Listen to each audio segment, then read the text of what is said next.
Backs, returns, and lowball offers too. Zero takedowns, they're a pain. What can we do? High selling fees, bad buys and rude buyers galore. Flipping ain't easy, but we keep coming back for more. The higher holiday shipping costs ahead as USPS plans another temporary seasonal rate hike. Here we go again, guys. Q4, USPS is going to raise prices on us sellers. The U.S. Postal Service plans to hike prices for the holidays once again, announcing proposed temporary rate increases will take effect from October 5th through January 18th, pending approval by the Postal Regulatory Commission. USPS said in a press release that the peak holiday season pricing is necessary to bring prices for the Postal Service's retail and commercial. They always make excuses, don't they? Customers in line with competitive practice. Just tell us you want to make more money. You want more money. I mean, I would appreciate that more if eBay and these companies would just come out and stop trying to fluff up. It's like they give their reasons to AI and say, AI, here, make something out of this excuse, and they do a heck of a job to try to make you feel better about it. But at the end of the day, it's costing us more money. Now, however that works out, whether that's coming out of if you have free shipping, that's coming out of your profit, or if you have customer pays, it's still going to be it's just frustrating when you have this kind of thing happen every year. And that's part of inflation, I guess. But retail, now, I don't know many resellers who use priority mail, but it's 40 cents increase for zones 1 to 4, 60 cents increase zones 1 to 4 for 4 to 10 pounds, 95 cents for 11 to 25 pounds, and a $3 increase from 26 to 70. I got to tell you guys, if you're shipping using priority mail, that's probably a bad idea. But this does say USPS Ground Advantage, so it's going up, guys. And I mean, a $3 increase if you're doing 26 to 70 pounds. Word of advice: if you guys are shipping heavy items, heavier than 25 pounds, you might want to look into a UPS or FedEx secondary option to save you some money. Here's some more this one's only for priority mail and zones 5 through 9. Now, I don't know a whole lot about zones. I don't get focused on zones, but if you know what zones are, it's probably a little bit further distance from where you're at. If you're in the center of the country, you probably don't have so many zones to navigate, or as many. But you see here 90 cents for zones 5 through 9 up to 3 pounds. From 4 to 10 pounds, it's $1.45. $3.25 from 5 to 9, 11 to 25 pounds, and $7 increase for anything over 26 pounds. And that's, again, just priority mail. Here's some, I don't know too many who use priority flat rate, so we'll jump over that. Ground Advantage, so 5 to 9, so if you're shipping across the country, it's anywhere from 50 cents for a up to 3 pound package increase, up to $5.75 for your 26 to 70 pound items. So again, the takeaway here, and the other carriers may just increase their prices as well, but our findings is that at least FedEx, and I believe UPS is pretty competitive too, those larger packages, you're better off passing that discount on to your buyer or absorbing less cost if you're doing free shipping on that. But we're not going to go into like commercial and all this stuff because now I don't know if eBay does fall under commercial, but here are your rates here just in case: 30 cents to $3 for Ground Advantage and priority. It looks to be about the same, 35 cents to $5.50 for Ground Advantage for zones 5 to 9. So not a whole big difference, but it's an increase nonetheless. And I want to know what you guys think about that here going forward. And again, I do apologize for the technical issue, but we need to have a live stream AZ channel because it seems like we have everything set to go. And I guess I might need to just get in here an hour ahead of time and just test things out because It was not my intention for that to happen. And I'm getting a headache, and I'm not feeling the best today. But I'm here with you guys, looking forward to it. It's something that it may just sound like I'm saying it, but I certainly do look forward to getting in front of this camera and just seeing you guys. I mean, interacting with you guys and getting off of eBay Island. Now, I have to say, I haven't pulled this up yet, and I guess I can while I'm talking to you guys, but our sales are they were great. And then all of a sudden, it's like someone hit the return switch. And I know what you're thinking. It's, John, you turned on free returns. This is what's happening. But I got to say, most of the returns that I'm getting, I mean, talking like over a dozen returns in the last week. I'm not making that number up. That's the most I've ever seen, are not remorse returns. I think 1 or 2 are remorse returns. The rest are like doesn't work or arrived damaged or something. Just all kinds of silliness. And as soon as I started receiving these return requests, like 2 days later, look at the sales. So we had a very strong Tuesday last week, 1147, another $1,000 day on Wednesday. Thursday, 681. Okay, it starts dropping off. Now, I noticed around the 5th is when I started getting those return requests. And it really hasn't stopped, guys. And look, went to 681 on Thursday. Friday, 443. That ain't so bad. I mean, look, I'll be happy with $500 average. But then Saturday, I noticed the slowdown. And then Sunday, it was like crickets. And then here we are today, back on track. We're still at $63.2% increase month over month. So it's still solid. I'm not going to complain about it at all. I still got to send some offers out. But yeah, guys, just part of doing business.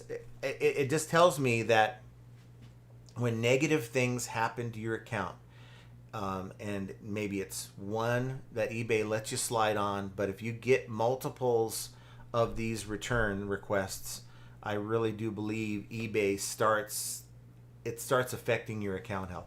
I mean, and see, maybe I'm just looking at numbers and drawing conclusions way too much. I know a lot of people get on me about, John, you're just drawing conclusions. You know how I drew the conclusion about the whole geolocation thing. But what am I to do? If I didn't care about the numbers, I guess I could just ignore it. But I think you gotta be hyper focused on your business. You got to be hyper focused on the things that you do that affect your business. And yes, you're going to have anomalies along the way where you did something and it has absolutely nothing to do with the results you're seeing.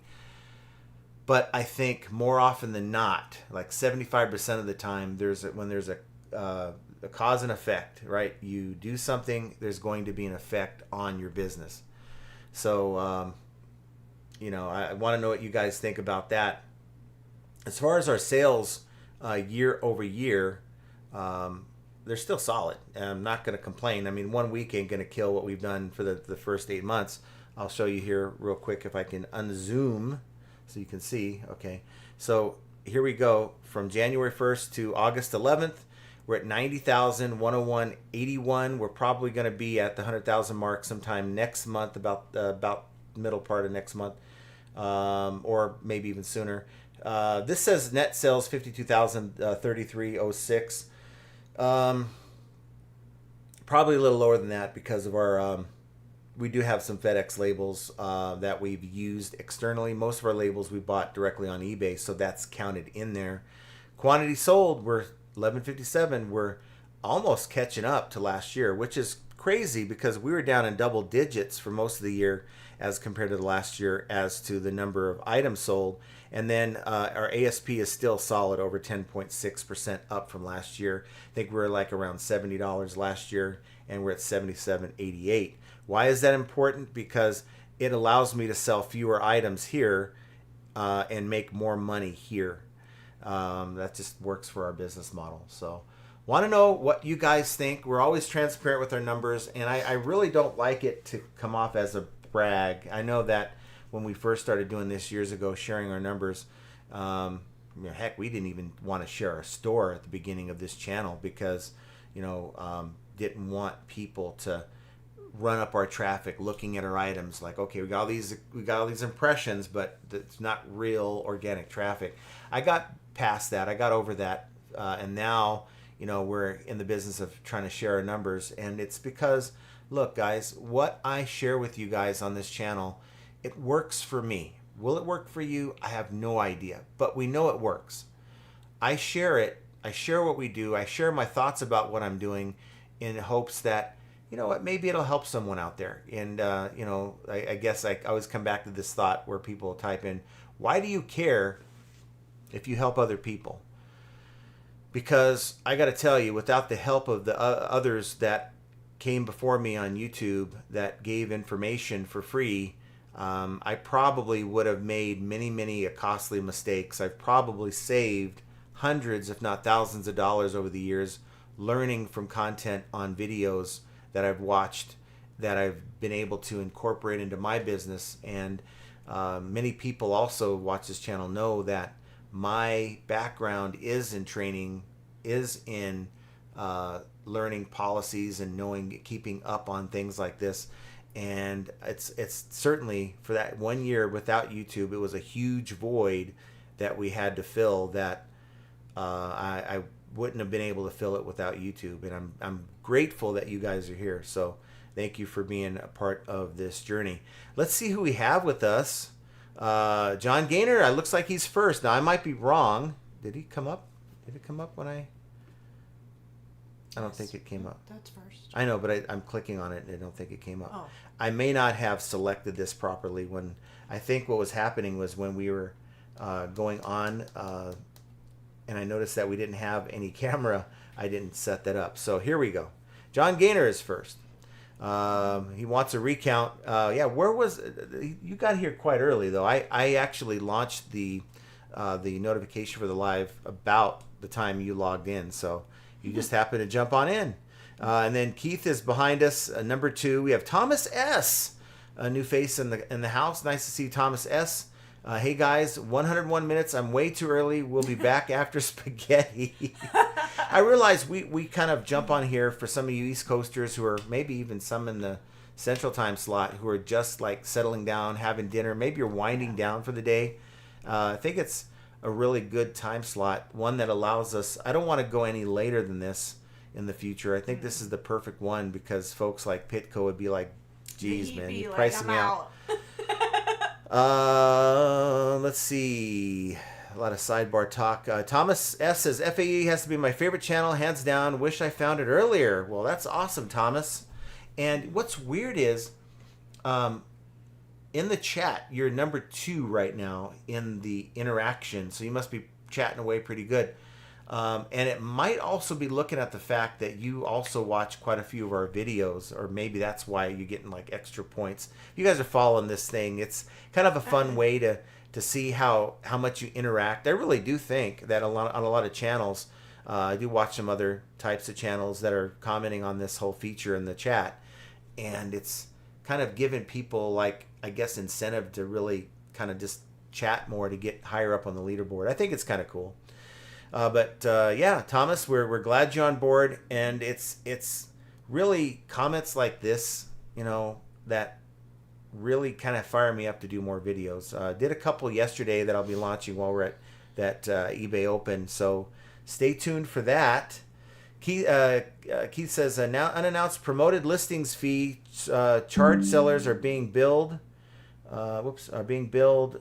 Promoted listing fees months after the sale with no clear explanation. This appears to be a system glitch, but some support responses.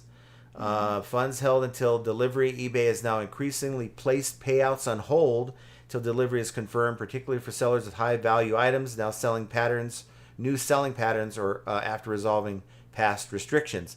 I am very, very glad you mentioned this, because now that you mentioned it, we can talk about it. From e-commerce bites, we have eBay overbills sellers in recurring glitch. Will it automatically credit their accounts? Now, this is from last week, but I didn't see it before the last live, so thanks to Ina Steiner, I'm able to bring this to you. eBay began incorrectly charging sellers insertion fees this month simply for revising an existing listing. So now this, I don't believe it's happening to all sellers, but there's a chance, and you might want to look at your transactions to see if you're being hit with extra fees.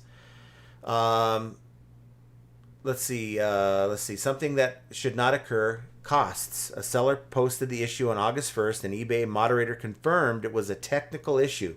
The original poster said an eBay customer service rep promised to credit the fees that eBay had incorrectly charged, but the seller said they were never credited. That post got eBay's attention. Well, I'm glad it did, right? Because this channel doesn't seem to. An eBay moderator confirmed on the morning of August 4th that eBay had issued a statewide or site-wide alert on late Saturday under Alert 1699 for the insertion fees being charged for revising the listings, though the seller has free listings left on their account. So that should never happen. If you have free listings, if anything, it should take the listings that you have available. eBay also updated its tech issues thread pinned in the technical issues board to add the issue on August 4th.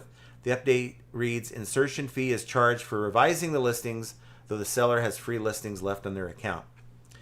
Now, I guess the question that Ina has here is eBay going to, are we going to see that credit? We glitch here, glitch there. What's to say there's not a glitch in their billing department, right? This is all eBay technology. How confident are you guys that maybe eBay is like only a handful of sellers are going to follow up on this, and we'll take care of the ones that, do call us and throw a stink, but we're not going to do a whole lot for those who don't? I've seen that kind of a practice happen, and it shouldn't be. So hopefully there should be some kind of automatic way to get credited. And I have not looked at my account. Honestly, guys, I mean, it's like you got so much going on with your business. Who has time to go in here and pull up data and searching through transactions to see if they're billed at all? But maybe it's something that's if you have a spare time, instead of playing Candy Crush or whatever you have, just go on and play eBay Crush and see how bad they crushed your bank account this week. Keith says Q1 funds and payout holds. What exactly triggers a delivery-based payout hold, and why are funds sometimes held up 90 days even after confirmed delivery? So I'm wondering if that's a question for me to provide, because I'm going to eBay Open, and I'm a little disappointed. Here, do you want this? Yeah, just write down the questions that they ask for me to take to eBay Open. I'm putting it all on my phone. I'm taking my laptop. I'm taking my I got a backpack with a little power bank in there where I can plug in my phone. I'm gonna have my whole setup. Again, I'll be behind the potted plant. They'll never see me back there on my computer or whatever. But at some point, I'm going to try to ask some of these questions and to get answers. Now, I'm not all that hopeful that I'm going to get either I'm going to get a fluffy answer with no substance, or I'm going to get great question. Let me run it by that department. It's like, okay, when are you ever going to get back to me? Thomas S. says, I want to open, my nose is itching, I apologize. I want to open a third store, but every time I do, it gets taken down within 24 hours. No reason. What am I doing wrong? It's a different product. I'm getting so many mixed answers. I don't have an initial answer for you because I have 3 accounts. I have a buyer's account. I have 2 sellers' accounts, 2 different stores. One where we have the main liquidation stuff, the Amazon returns. I think there's a big perception as to how I do my stores, by the way. I'll get to that here in a second.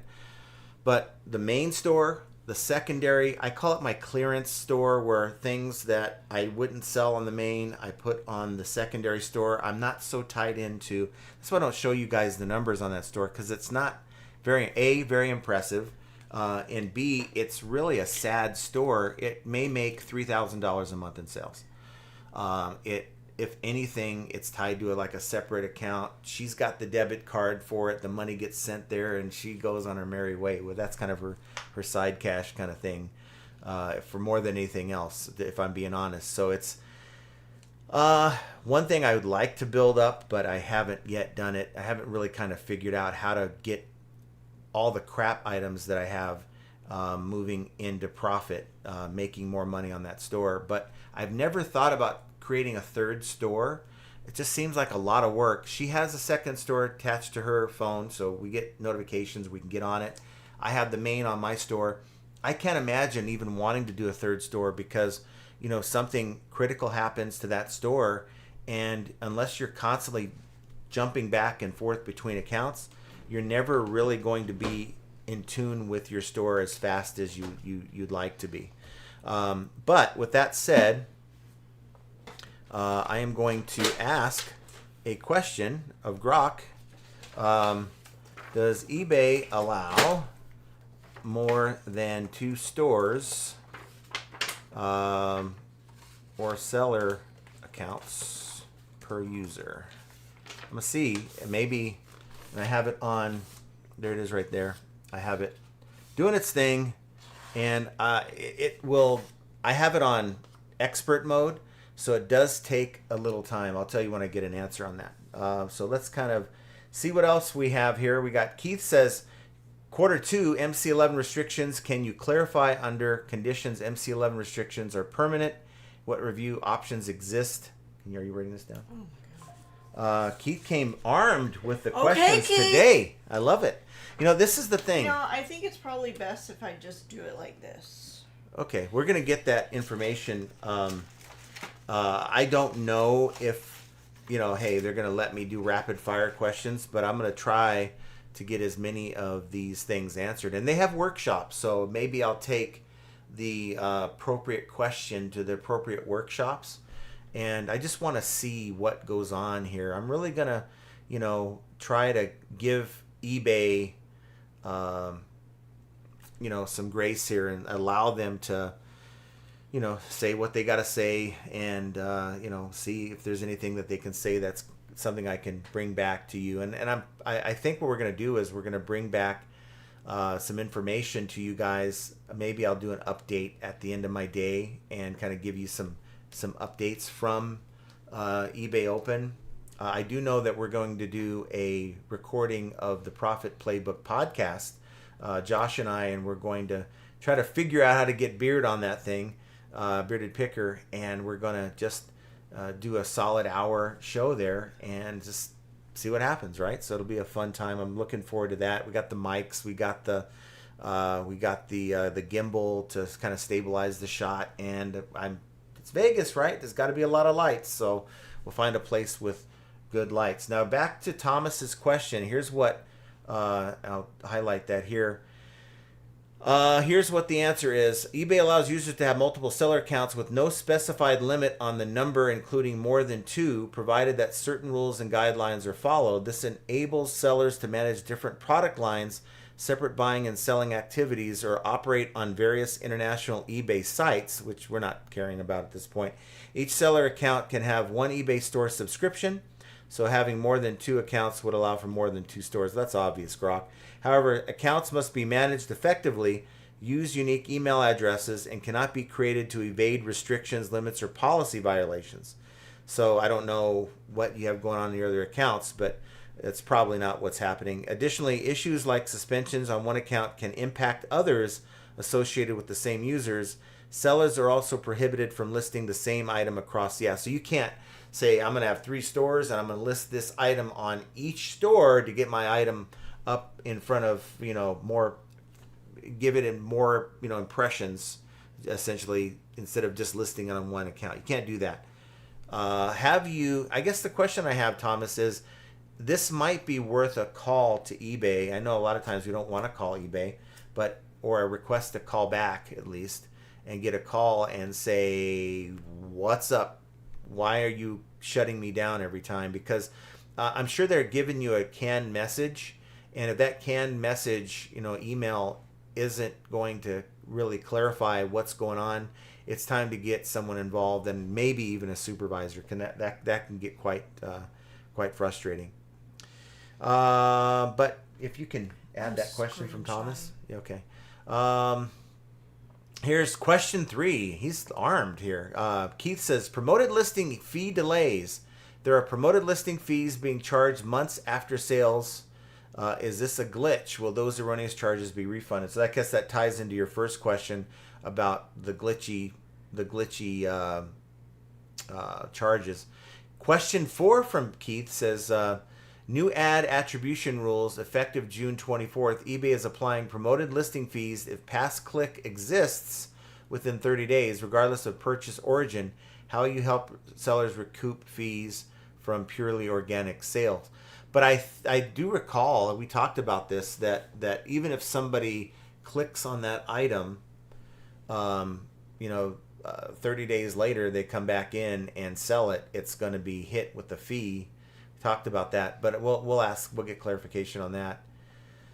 Thomas says, someone told me we need a new EIN number since we only have one social. I don't even use an EIN number. That's the employee identification number, I believe. Mm-hmm. If you have a business with employees, you do need to register and have that. I believe I don't think a sole proprietorship will allow you to have employees. You're going to need to have some type of setup where, like we have our business, the state of Nevada, under the name of Value Trends. It's not an LLC. It just registered the business name. It's required in the state. They charge you like a couple $100s a year to do it. It's like, here, take our money. And I don't know if it does anything. I haven't received any documentation that says, hey, you got an EIN. So again, we don't have employees. So if I did get an employee, I would actually be looking to find out that information. Thomas says it's not worth jeopardizing their 2 accounts anymore, so I don't take the chance anymore. But don't take the chance anymore on that account, that third account, but do call to find out what's going on. Are you restricting me? Is there an issue? Because there could be an issue with your account health on one of the other accounts, and that might need to get rectified before they allow you to open up a third account. Keith says 1 EIN per business entity. If you have 1 LLC, corporation, partnership, or sole proprietorship, it normally has only 1 EIN. Multiple businesses, multiple EINs. Makes sense. Same entity, different branches. Even if your business has multiple locations or divisions, you still use the same EIN for all of them, unless you legally create new entities. I believe that being true. So we're going to kind of get through some of this. Yes, feel free to join the Discord, guys. As Thomas, if you haven't joined, or anybody else, we have the link in the video description down below, so go check that out. We'd love to have you. There's at least 20 to 30 people that are like instantly getting that notification. They see like a problem that you posted, like, hey guys, what do you think about this? How should I handle it? You're going to get someone that's going to pop in there and give you an answer here. So that's a good place, a good resource to have. Yeah, a Discord link in the description. We have the Crazies live with us. Nice to see you. And Callie Debs is with us.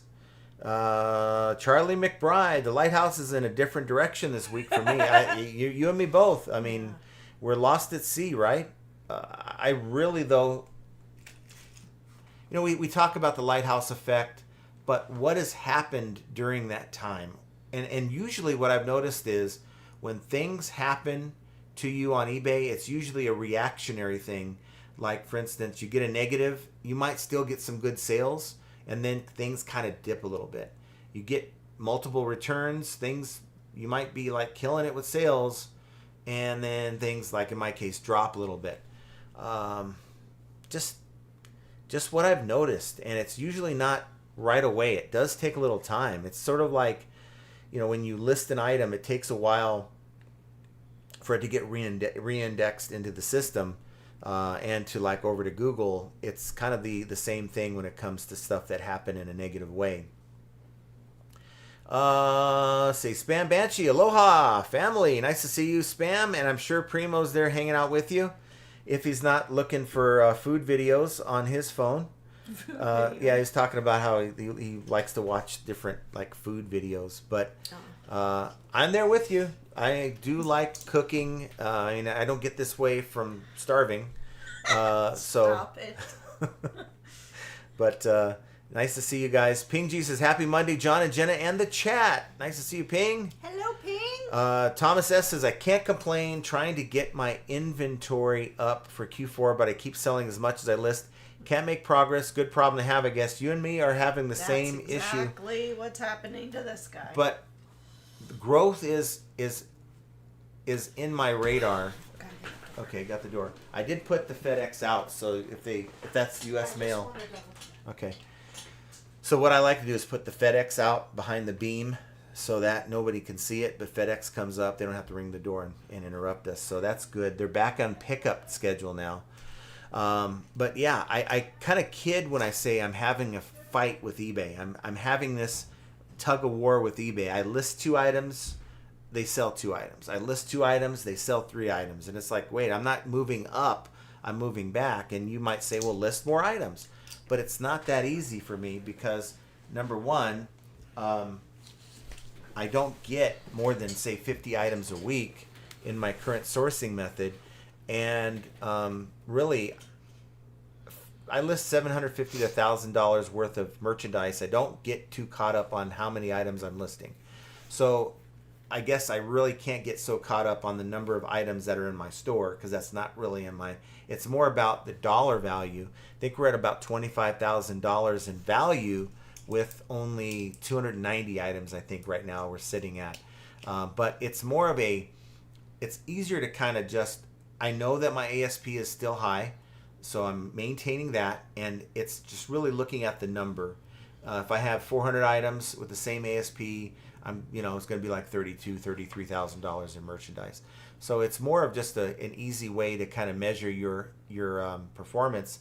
And I guess one of the thoughts that I had, I was down to 280 items after that spree, the buyer shopping spree, just hitting the account from 310 to 280, and I'm like, wow. I mean, it's hard to kind of keep up. I am releasing a video where I'm asking you guys a question that may be an obvious answer, but if you think about growth, you may not answer it the same way. Check on that. I'm going to release that tomorrow, or at least one of the videos tomorrow of the 2. So be prepared for that. Flip It Goods with us is happy Monday. Nice to see you, Flip It Good. Joe Samard says, howdy, John and Jenna. Looks like I'm number 20 today. Well, you're here. That's all that matters. Yeah. Craig Winez is with us. Nice to see you, Craig. Henri Squaw says, howdy, John and Jenna and the FA chat family. I'm too hot. Oh. I don't want to hear it. We're going through another heat wave right now, and it's a lot. I'm ready for fall. Yeah, and I'm out in the garage just going at it. But you know what? I don't care. I'm not going to let a little heat keep me down. I'm going to keep pushing forward. The challenge that I have this week is to make sure I have drafts to launch while I'm gone at eBay Open. So tomorrow is going to be like a half day. We get there at noon, and they have like the registration and keynote address or whatever it is. I guess Jamie Iannone is going to say some things. And then who knows what happens. I didn't even look at the schedule, but it's like till like 3 or 4 o'clock, and then everyone's let go. So it's a short day. I feel like I'm going back to school. But I'm going to have some work done in the morning to try to catch up and get some drafts done. Wednesday's going to be the day that's going to be like an all-day thing. Yeah. They're giving us breakfast. They're giving us lunch. So we're going to see. It's kind of funny how I don't know the schedule for all the workshops and everything that's going on, but I certainly do know that they're giving breakfast and lunch. Isn't that... It's right. That's... It's like, oh, I can't miss that. I'm not surprised you know that. I can't miss that. Duncan says, gotta rush. Shipping today as dentist at midday, second part of Crown. Have to pay $1,050. I can't do it. Yes, you can. Crickets and cicadas today. Please don't send casino emails. But, you can do it! You can do it. Duncan says, Keith, did you drink 6 beers yet? 6? Why just 6? Time to Sell says, number 28, hello, John, Jen, and FAE live Monday viewers. Nice to see you. Hello. And these are all good, great comments. Look at this. Keith also gifted a membership. What? Thank you so much. Tom Bullard. Welcome to the channel, Tom. Tom Bullard received a gift membership. Thank you, Keith. I feel so bad because this last week I survived I'll just say it. You know, someone said, why are you beating around the bush? Your health, blah, blah, blah. I had a colonoscopy. Okay. And the day before, you cannot eat a damn thing. You got to drink this nasty stuff. But Jenna saved me. She didn't want to. She wanted me to suffer initially. She wanted me to go through the same thing that she did. Now, I didn't know the prep was so nasty. I would have said, honey, when you go through yours, here, just do it this way. But she was nice enough to say, hey, we're going to do this. And so she went and got me like it was like an 8-pack of Gatorade. And that, it's like 2 liters, right? Yeah. And she filled that thing up, has like this nasty powder in there. And shake it up real good, and it didn't taste bad at all. It tasted kind of like a funky Gatorade, a green Gatorade. So I drank that thing quick. I mean, I drank it every 15 minutes, you know, a little bit here, like 8 ounces a pop. And I was cleared out by like that afternoon, and I was like, okay, this can't be. She was like all day and all night. I'm like done, and I'm like, okay, I'm going to go buy some more of this crap at the store and bring it and just do it to myself again.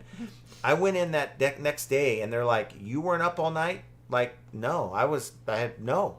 He's like, we may not be able to do this. I'm like, you got to be shitting me. Literally, I mean, that would have been a hell of a thing to say. Or you may not be shitting me.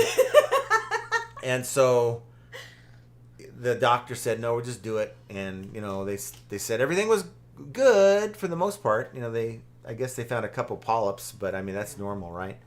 So I got to go in for my checkup. But I got to tell you, man, they hit me with that propofol. Like Conrad Murray came in there and just hooked me up, and I was out.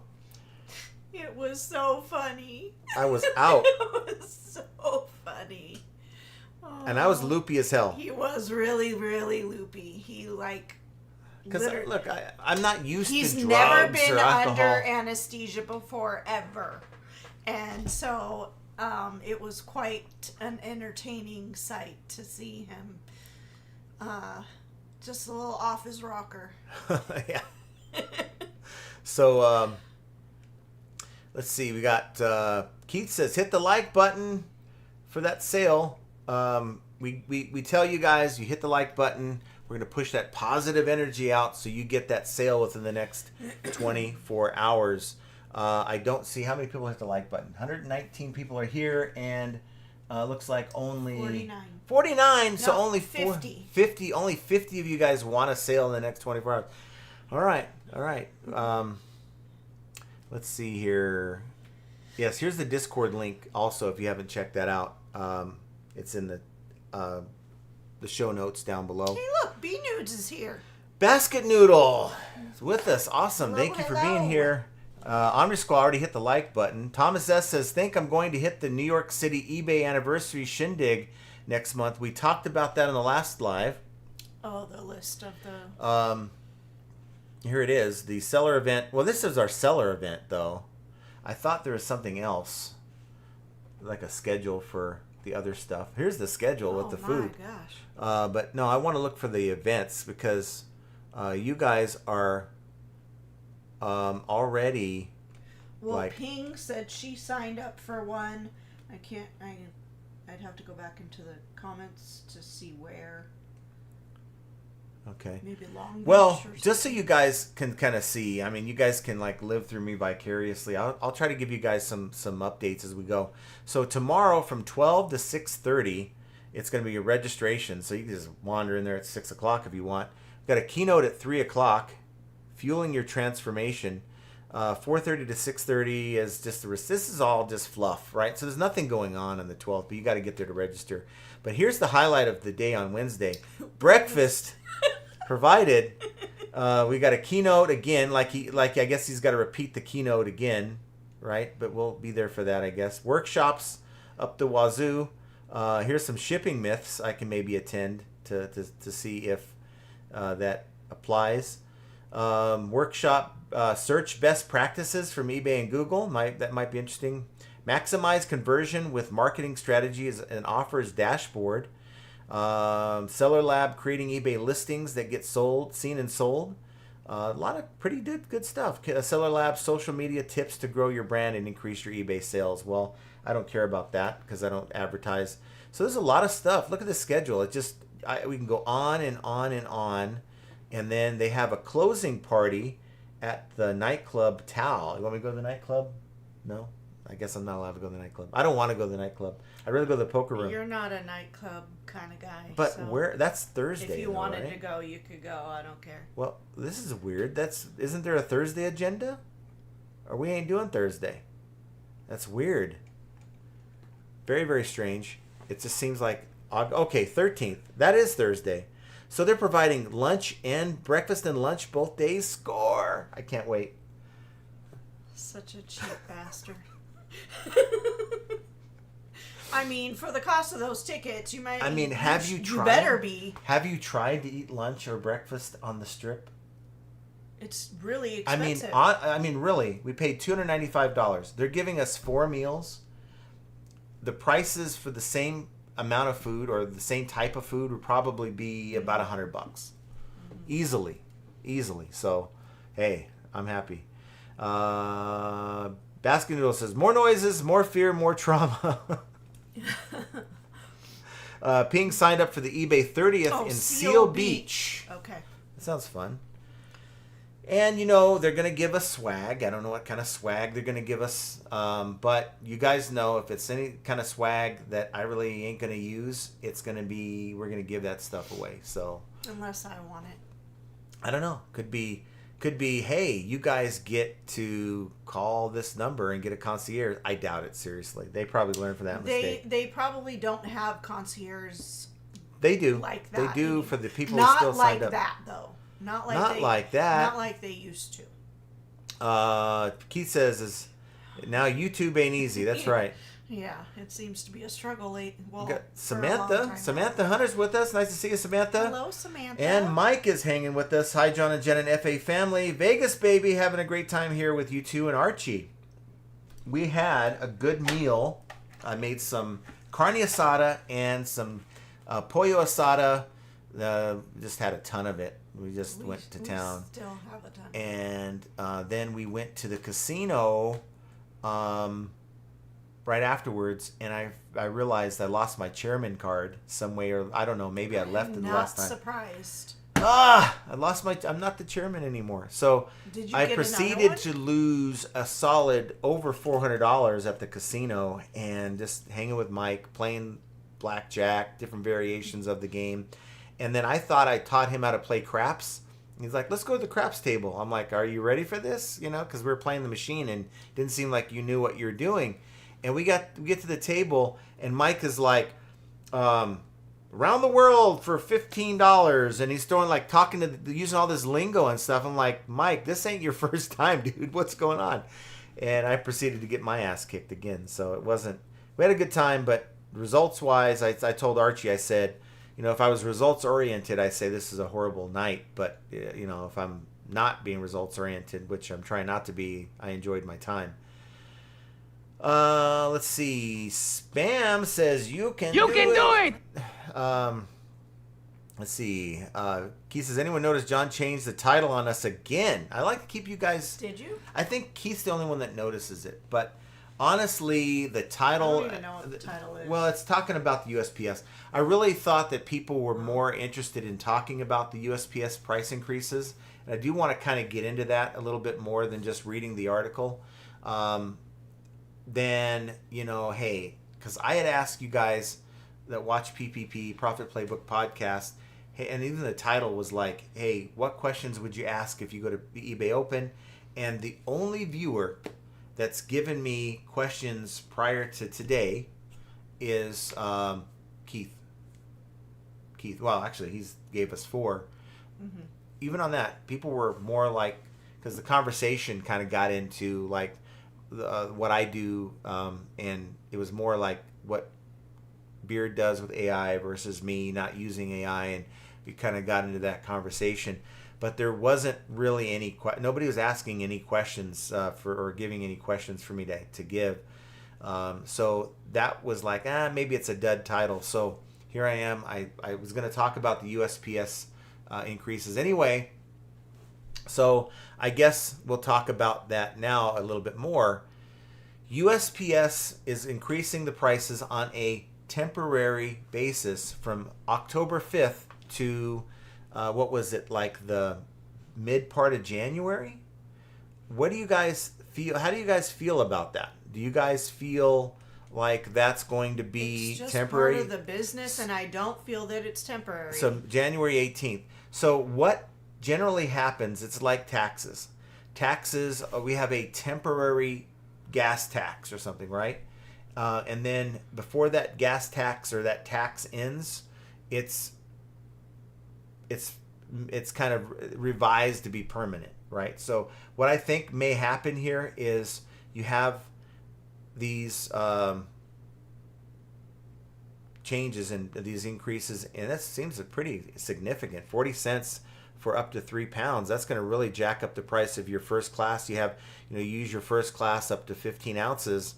I think we're going to be in the $5 range now for some of these first class packages, or $6 range, depending on where you're shipping it to. And how temporary, I think they're going to make this a permanent thing. So they tell you it's temporary to make you feel good about their product. They might as well just come out and say, look guys, we're in business to make money.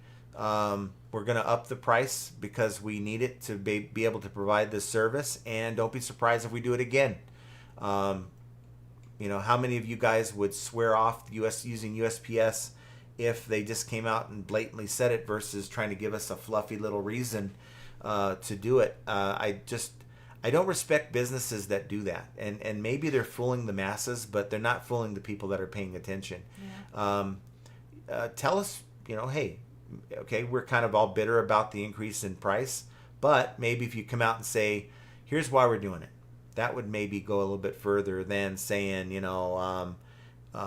bring prices for the Postal Service's retail and commercial customers in line with competitive practices. Well, okay. If that's the case, then if you're going to bring your prices in line, your commercial customers in line with the competitive practices, then you should be lowering your Ground Advantage prices to match FedEx Ground or UPS Ground, right? Yep. Because right now, if you try to ship a 30, 40 pound box, Ground Advantage is not the lowest option. No. So how does that Not work? even If close. you're really concerned about being having competitive prices, then you're going to bring some of those down, right? So that's a BS line. Yeah. To bring it in line with all the other. No, that's not what's happening. You have a union that you have to deal with. You're thinking about privatizing the postal service, which means you're going to have to contract out the work, and you need the money to do all that. They're just. The rate that they pay their employees is out of control. But it's the union, though. I get it, but my gosh. You got to think. People right now working at Amtrak, I'm just going to throw it out there. There's employees right now that are taking calls like, hello, can I make a reservation for you today? And they're getting paid every bit of $35 an hour. All because of the union. They're getting paid $35 an hour, making what does that translate out to? That translates out to about $60,000, $70,000 a year just to take phone calls. And they're still complaining that, Amtrak, they can't stand me. They're out to get me. No, they're giving you a great job. And just like, I don't know what eBay's paying their employees, but I'm sure it's not cheap. I'm sure paying which employees? The ones in the States or the one in the call center? No, the call center is, there's some call center employees in the States, but the call center employees overseas are getting paid peanuts. $3, $4, $5 an hour. And that's good money in the Philippines. Right. And that's coming from a buddy who lives out there, and it's like the guy gets just basic retirement, and he could live like a king in the middle of... He lives like a millionaire out there, and it's vacations every crazy. 2 weeks. Going to visiting different places and having money to do stuff, and it's no surprise that these companies are sourcing out this work because USPS they're union, and I think this last contract they got a big pay increase as well. So this could be us funding the it's pay wild increase. to me. They get a big pay increase and then they get lazier. Yeah. And that's what really chaps my hide. Like the carrier that replaced for one day our main carrier shows up peeps his head around the corner, and my Ring camera picks it up, and it sets off the alarm that someone's at your door. But he does a 180 and goes back to his truck. By the time I got out to the door, he's in his van and he's leaving. I'm like, wow, good thing I took my packages already. Time to Sell Collectibles says, I will be doing virtual attendance to eBay Open. Hope those attending live have a great time. Yeah. And that's what I'm going to do. Look, some people say, all you do is complain. Maybe I come off that way, but I'm giving you my opinion along with passing on the things that are happening here. So, is this the first rate increase on our packages that we've ever dealt with? No. I mean, it's the same news last year. Twice a year? Yeah, it's just expected. It's just this is just another normal thing for them to do Right. at this point of the year. Right. I mean, we're getting ready for Q4. Of course, they want more money. It's just the way it is. I'm just passing on the news to you, letting just you guys part of the know so you're business. not surprised on the 5th of October you start doing your labels going, what the hell? I only collected $6 and it's $6.40. What the hell, right? So we know it's coming. You got 2 months, a little less than 2 months to kind of get yourself ready for it. And how do you get yourself ready for these increases? Well, number one, I do calculated shipping, or either that or a flat rate where I know it's going to cover most of the items. Let's say I have a variation listing. I'll have one flat rate price that's going to cover most of those listings. And if I have to eat a little bit, I have to eat a little bit. But if you're offering free shipping, you need to up your prices, because if you're offering free shipping and these prices go up on your shipping label, that means less profit you're going to get. And it may mean that, you're going to have to deal with, if I bring my price up, am I still going to be sort of in the market and my item now is too high priced and no one's going to buy it? It's kind of rough. I really do believe that as they keep raising prices on these shipping labels, that you might be better off ditching the free shipping idea and charging for shipping in some way. Duncan says everything, including postage, keeps going up. It's nuts. Yes. And this doesn't even affect you guys in Australia. I wonder how that works in Australia for you guys. Basket Noodle says, I'm waiting for my domestic goddess to finish preparing my dining experience. Well, my domestic goddess doesn't prepare dining experiences. Watch yourself, because I certainly clean up You do? your You do. messes. Look, good chefs make messes. I gotta say it. More things get done in the kitchen, more messes can happen. Ping says, I'm doing virtual attendance this year as well. I've been to plenty in person eBay Opens. This is our is first. it free My first. to do it online then? Yeah. Because they don't have to feed you? I don't know. See, they're going to feed us in breakfast, lunch, and BS. So I'm going to be full by the time I leave. Yeah. Thomas S. You says, won't need any dinner. maybe I should stop turning the free priority mailboxes inside out. They'll stop losing money. Kidding, I don't do that. Yeah, don't do that. It's weird. We ordered some stuff on Amazon, some cleaning supplies, and it was in a plain box, but on the inside they had the item wrapped in USPS bubble mailers. Mm-hmm. I think they had a double box with a USPS priority mailbox on the inside. It's like, wow, that's just rich. Yeah. Thomas, has anyone ever seen Ground Advantage boxes? No, and they really need them. I have seen them. I've seen them on one of their videos, and I reported that, hey, this is coming. And the reason why, I had a conversation with a USPS rep about 2 years ago that reached out to me. We had a 30-minute conversation, and we were talking about, how we can increase USPS Ground Advantage in our business. And also they were planning on putting out USPS Ground Advantage boxes and supplies. And they had a video that showed that, and they said, I don't have an exact date, but later this fall, we're 2 falls beyond that. Two falls past that. And people were like kind of pissed at me for reporting it. But what do you guys want me to do? If I get an inside scoop on something, do you want me to just hold it to my vest and not share it with you guys? I'm getting a bunch of messages on eBay. Yeah. Oh, you are, huh? Uh-huh. Uh-oh, good or bad? I don't know. Well, check it. So, what do you guys want me to do? Do you guys want me to share that type of information with you, or is it just, look, don't tell us until it happens because you're just pissing us off? I don't want to do that either. PG says no ground advantage boxes from USPS in sight because there ain't any. I think, look, with their cost increases, they're looking to actually make some money here. Yeah, this person's saying there's a cracked screen on their item. This is just, you see a cracked screen there? No. So it could be they have a cracked screen, or I don't know, just tell them to open a return. That's on the other secondary account, I believe. There was no cracked screen on that thing, and we pad the heck out of that box. So for it to have a cracked screen, oh, there is a cracked screen.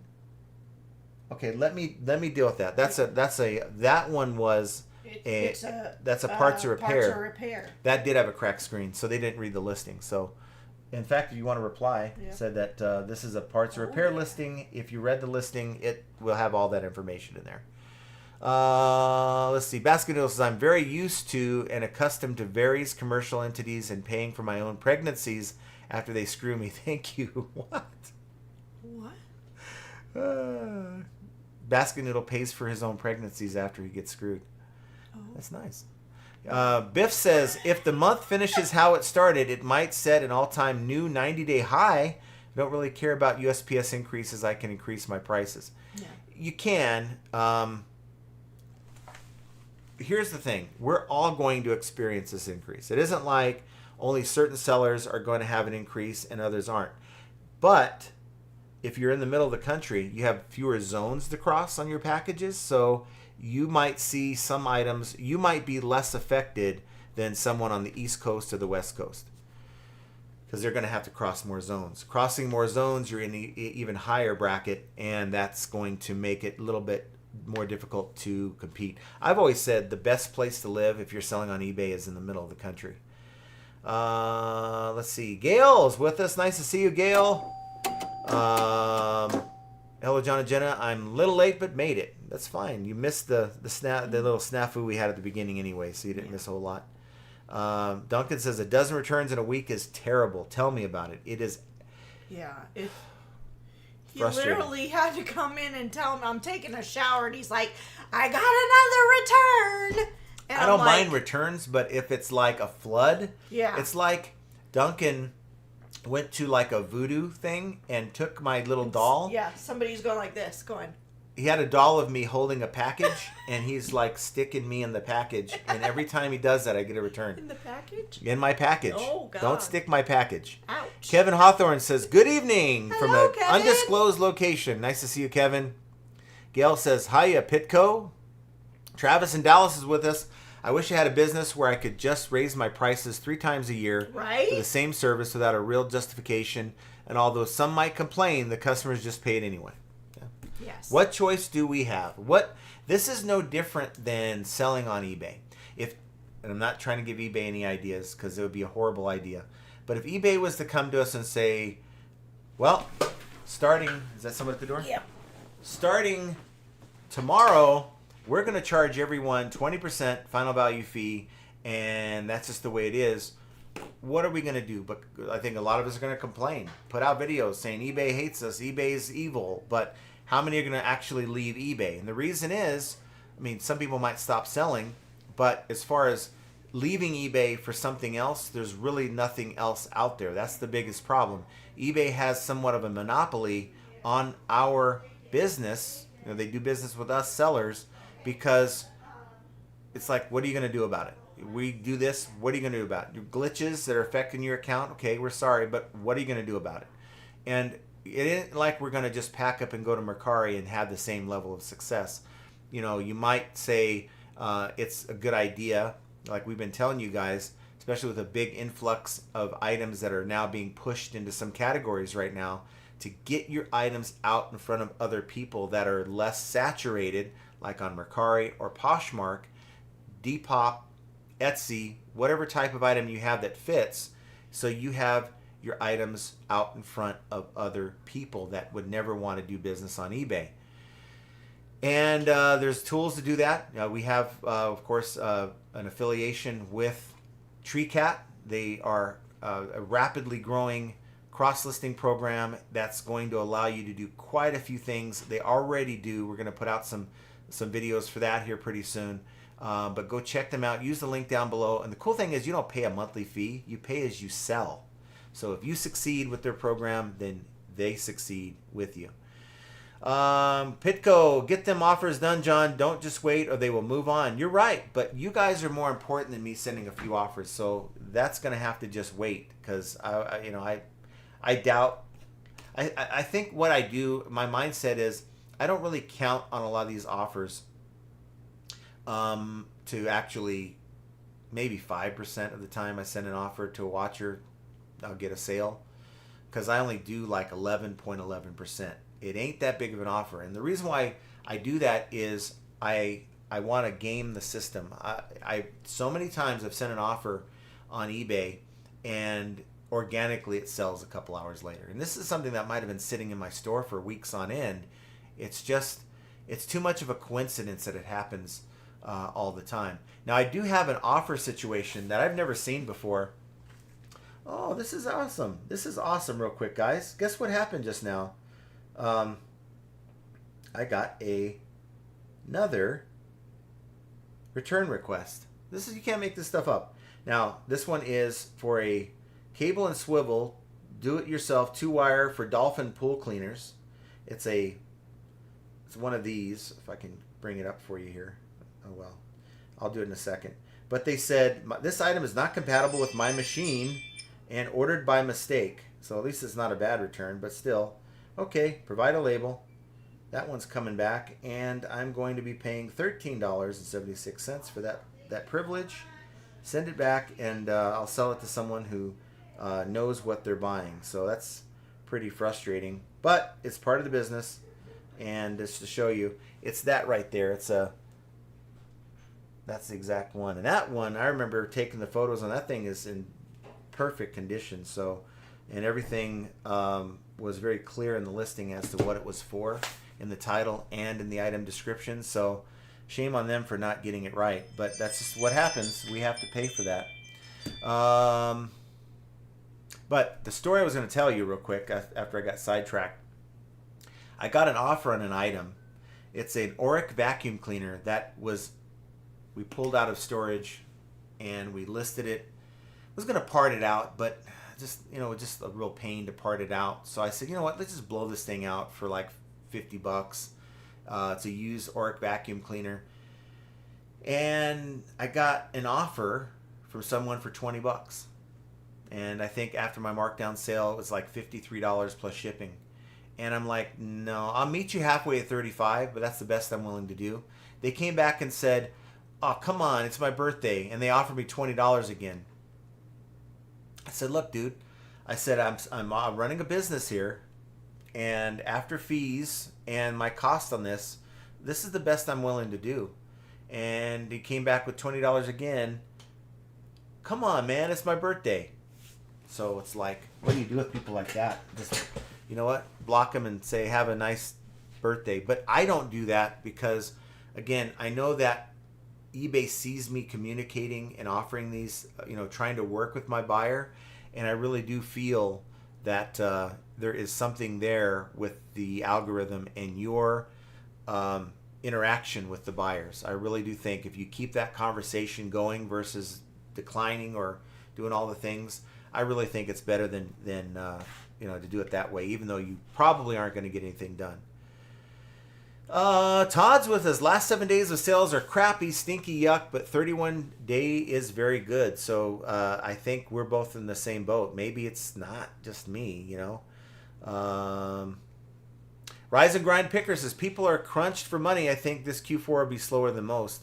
I hope not. I hope for the sake of, I don't know what to expect for us. I've already taken steps so that we don't have to deal with slow sales.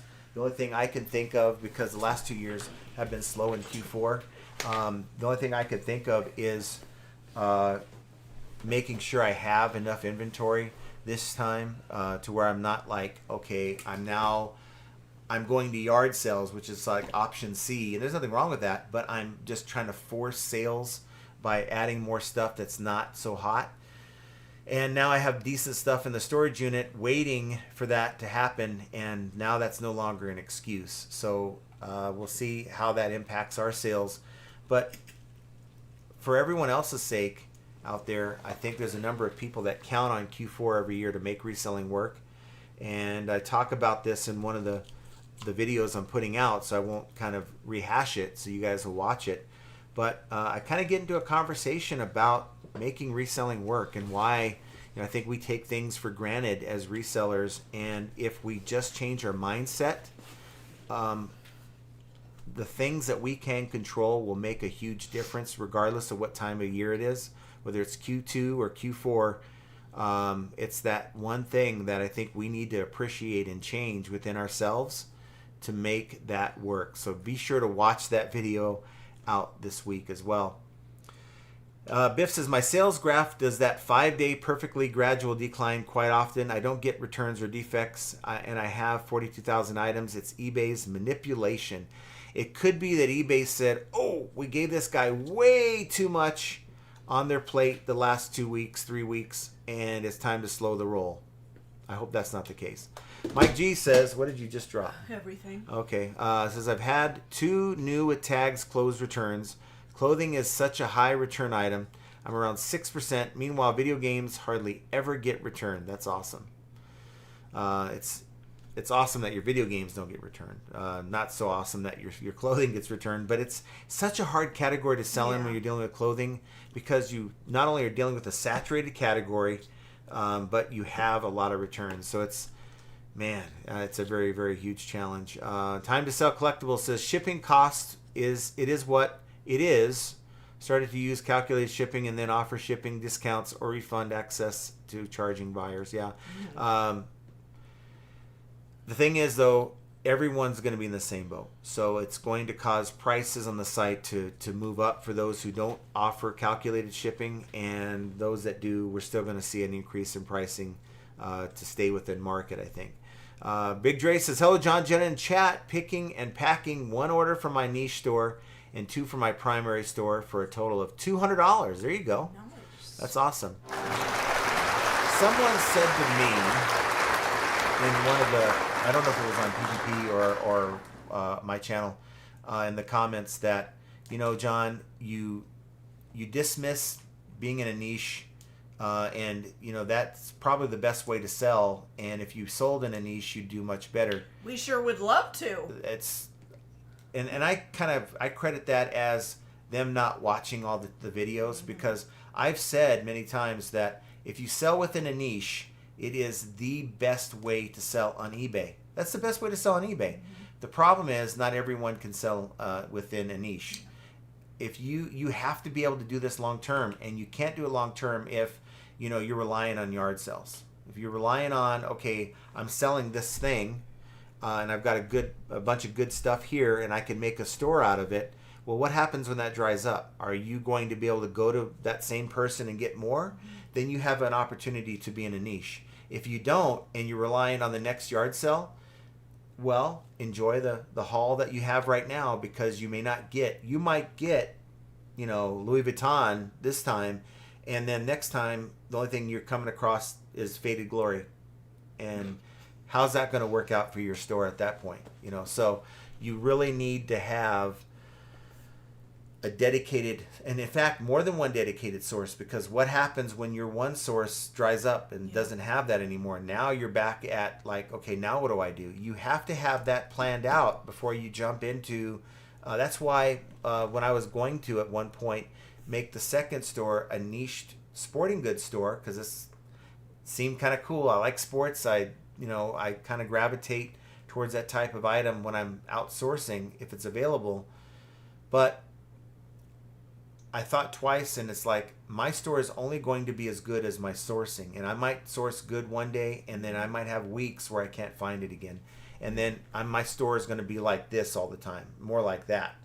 And I didn't want that. So it's not easy to niche out. And if you are one of the few that are able to do all those things and niche successfully, embrace it and keep doing it, because not many people can do what you're doing. Biff says, you were on a roll, so eBay tried to see if you could convert the users who weren't normally spend. Of course, this buyer pool hurt your sales, and now you're getting a better cross-section. This is one time I hope you're wrong.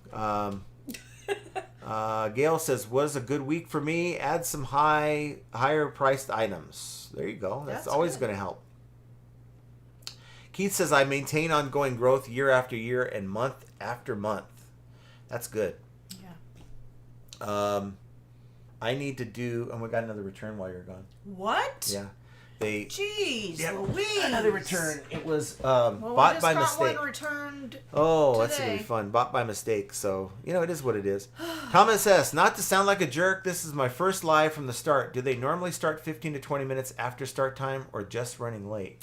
No, we were late. We had some technical. We weren't that late. We weren't that late, but no. Thomas, just so you know, we have technical difficulties nearly every day. Yeah. And we don't do that on purpose. We would love for everything to go smoothly. We apologize, and we do try our best to make it so you guys don't know that these things are happening. Yeah. However, the shit hit the fan today and everything fell to the floor. Literally. Including the camera, the sound, like everything. Well, we couldn't even find the camera. It fell behind the desk, and I'm like, where the did this thing go? There's a sea of cables behind here. And all because this light, we have to have this light, otherwise we're dark. Mm-hmm. And it just wasn't turning on for some reason. It's like nuts. Today was one thing after another. Baskin says, I appreciate your honesty, John. Well, thank you, sir. Biff says, share your best practices, but never share your niche to your source. The Colonel never shared the Colonel never shared his secret recipe. That's right. And that's the thing. Many people get mad, like, oh, you claim to be transparent, but you never say where you get your stuff. It's and like, we won't. why would you ever do that? And that's the video I came out with about a month ago. We will never. The one secret that sellers should never share with other sellers is where they get their stuff. We made that mistake one time, and we will never do that again. I made that video about B-Stock. Hey, got these great headphones at B-Stock through the Costco auctions, and wow, man, this is one of the greatest pallets we've ever bought. And never got another within good a month pallet later, like that ever again. Nope. I was probably getting bid up by someone who found out about it on the video. Todd says, yes, John, we other YouTubers are the reason for your success. LOL. Yes. Yes. Baskin, so many sellers speak financials but never truly display them. That's true.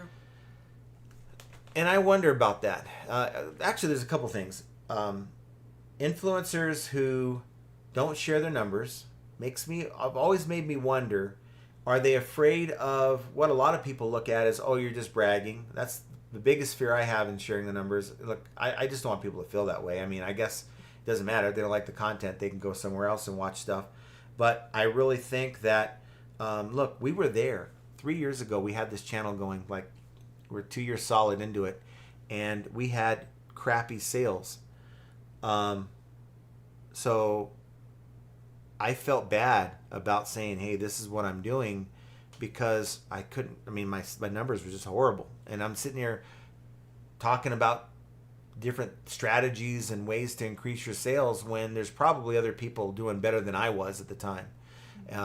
And so who am I to sit here and tell you, this is how to run an eBay business when I wasn't doing it properly, right? And it kind of makes me wonder if that's maybe why people aren't sharing their numbers, because it would make them look, I think people on YouTube in front of the camera want to look better than what they actually are in real life, if I'm being honest. I got a sale.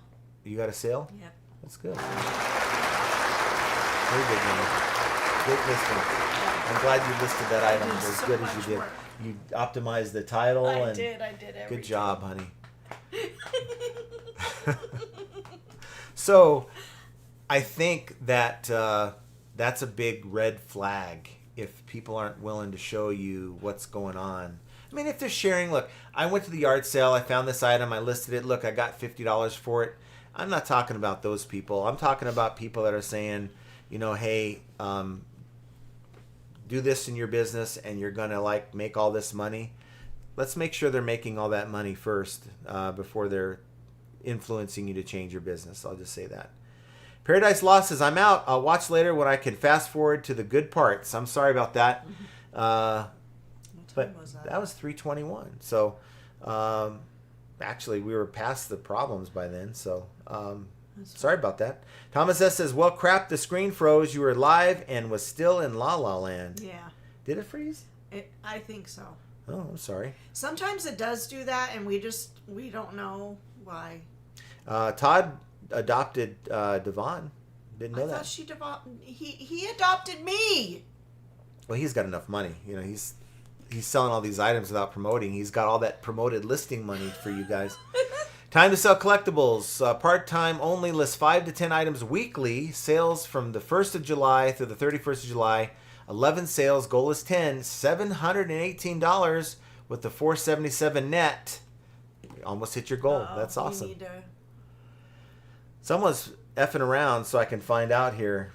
Keith says, John, speed read, you so far behind and 7 members behind or extended stream. Hey, I'm going to do my best, guys. But thank you so much for the super chat. That's awesome. Here, let me pay you to go fast forward. We got some. Oh, okay. Yeah. See, I didn't see that pop up. Maybe I'm just so focused on the...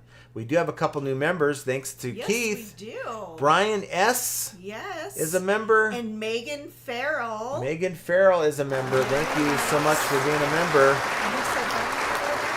There's about 77 members now. I think most, though... I'm saying... He said... How many what? And 7 members behind? Did you do 7 members? Is there more? I don't see more. Did I miss one? Okay.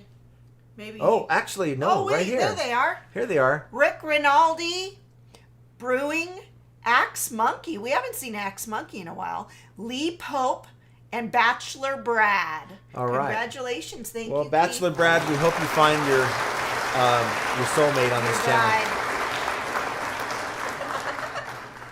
But thank you so much, Keith. That's awesome. I think I was trying to say this and I got caught up in another thought or something came up. I feel bad that with everything going on that we haven't done the members live, and I'm going to do everything I can when all these distractions like eBay Open kind of end.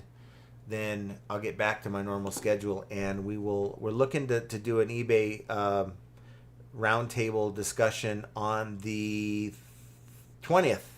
So mark that down. If you're a member, we do these lives that are for members only. We have a very small audience. It allows people to feel like they can share their store without it getting pushed out to about 1,000, 1,500 on some lives.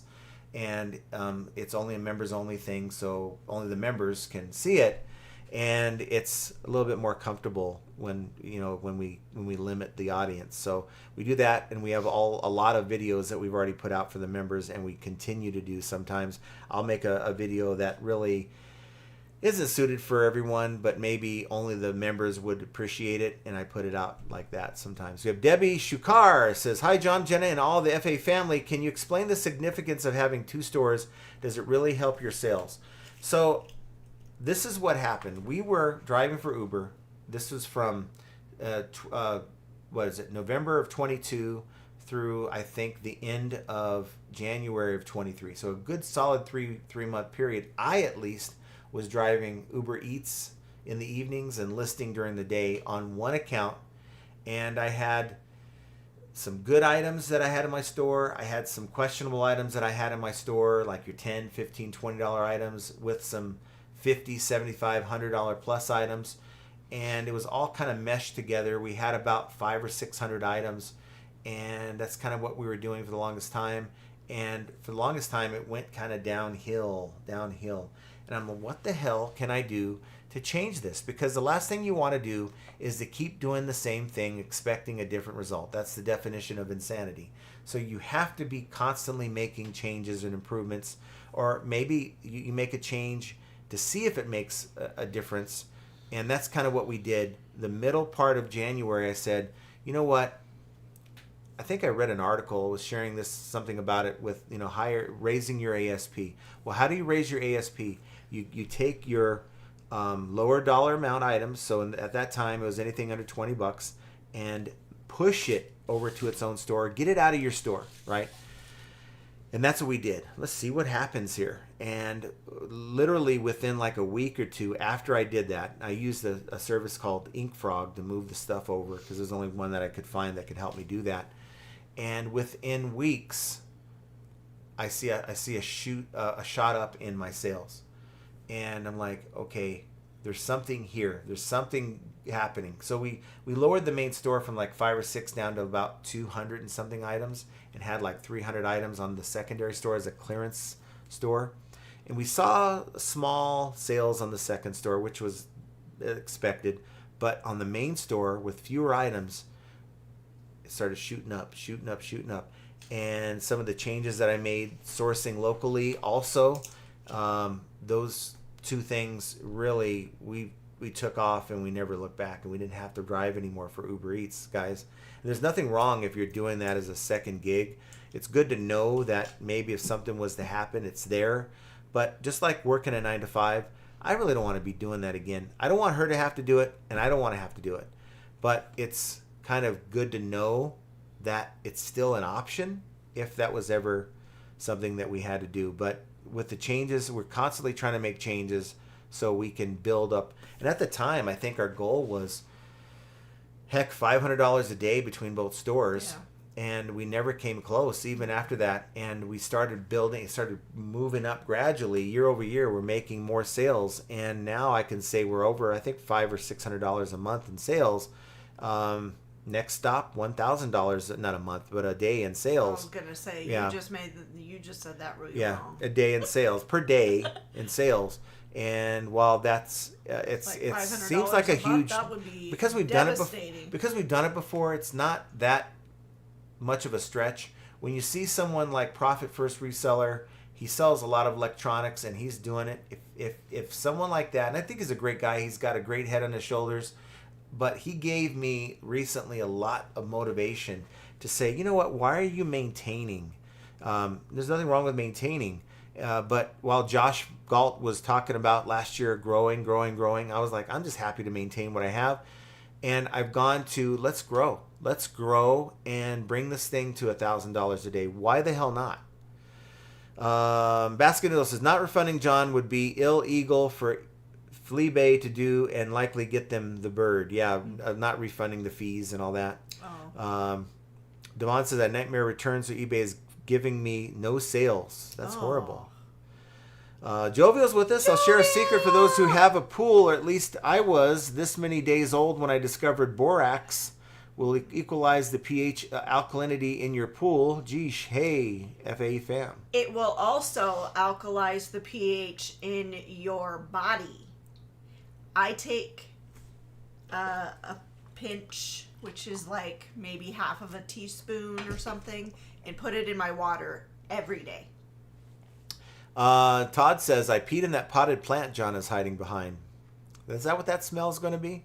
Samantha says, my question for eBay, why are sellers not able to have a Vero listing so that they're not penalized? Why are sellers not able to have a Vero listing so they're not penalized? And why are sellers getting a quick refund message when their packages are still en route? Well, the first one is eBay is not interested in getting in the middle between you and, say, Puma. Yeah. So it's liability on them if they don't take action. So they can go to Puma and say, look, we've taken down the listing, nothing to worry about here, right? That's what they can say. So that's kind of why it's the seller that gets the crap. It's like, okay, well, fine, whatever. What about these other listings? You're not being consistent. That's the frustration that I have, that you have tools in place. And this is maybe the question. This is the real question that needs to be asked, and maybe we should write it down, is if you have tools in place that do not allow me to list, say, ivory in the title. Let's say the color of this shirt is ivory, but because you don't want me selling an elephant's tusk, and you know your bot thinks that I'm trying to sell a tusk or something made of ivory, then I can't describe my item as having the color of ivory on my shirt. If you have technology that will block me from making that listing, then why don't you have technology in place with all this wonderful magical AI that will block me from listing, I don't know, a hoverboard or a hover soccer ball or something that is not allowed or something that could be possibly zeroed. I would much rather see that across the board than eBay selectively hitting this seller, hitting that seller, hitting this seller. And all the while, all we're doing is, okay, fine, you want to take my item down, I can accept that, but why do you have all these other ones that are allowed? It doesn't make sense to me. Steven, SNS Bargain Barn, it would be cool if you could interview eBay employees, put them on the spot with a video. I think, though, it would be almost like what Big Al did.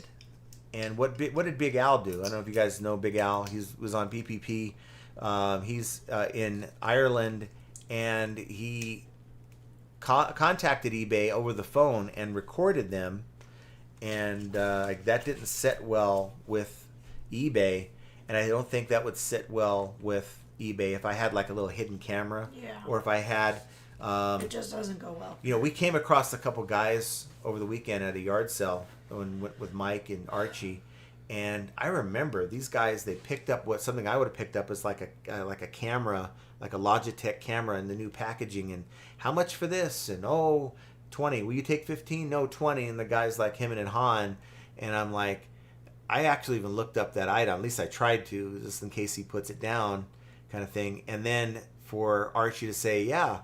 These guys, I think their name is Thrifty on TikTok. And they posted that video, and I'm in it, Archie's in it, Mike's in it. And I'm like, oh, that's crazy, right? Because we just were there, and these guys posted that video.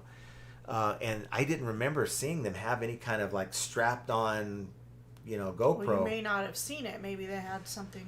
So, yeah. So I could probably come up with some kind of a rig that maybe, wouldn't look like anything. I could probably wear one of Jenna's shirts that has like the pockets. Wow. We're out shopping yesterday, and I'm like, why do they have shirts with pockets? What's the purpose behind it? It's not shirts. It's pajamas. No, there's some shirts that had pockets. It's like pocket right here. And it's like, aren't those for cigarettes? Jenna's like, no, that's just for decoration. Why the hell they need? Why don't they put the pocket down here or something? Why would you need pockets? Okay, fine, pajamas. You have a pocket right here. What is it, for your remote, so you don't lose your remote? Or for your cell phone. For my snacks. It's easily. What's so maybe I could get a camera that sits in the pocket like a pocket protector, and they'll never know. Wow. But the moment I go in and publish that video, they're going to be like probably doing something in my account. So I can't go in there and do a video like that. Andres says, my question is, when are they going to get knowledgeable customer service agents that can be accessed by all sellers? They will not. They used to, but now I blame eBay because there's two problems with the service that they're giving us from outside the U.S. Number one, there's a language/cultural barrier, right? So, yes, most people in the Philippines know English, but they don't relate because they don't sell on the platform. They don't have hands-on experience like the reps used to have in the U.S., and their ability to really have a unscripted conversation just isn't there for most of the reps. So that's the big problem. It used to be that they could do that, but now it's eBay also not training them, but also they give them very little that they can do. So they script them and they say, if you encounter this or that, this is what you say, and only if you encounter something outside of your scope should you ever reach out and get help. Yeah. Whereas somebody that was in the U.S. could be like, yeah, this happens all the time or whatever. They can actually engage in that kind of a conversation, but it's harder and harder to get a U.S. rep. Reseller George is with us. Hello, nice to see you, Reseller George.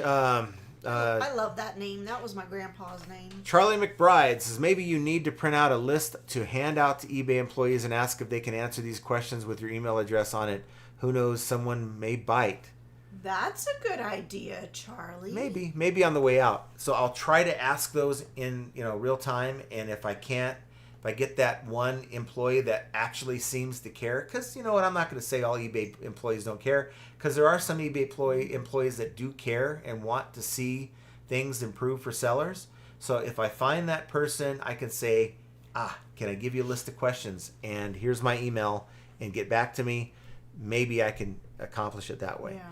Keith says, this is what I get. eBay's policy generally allows only one seller account per person or business unless you have legitimate reasons and approval. Their system is designed to detect and prevent multiple accounts too.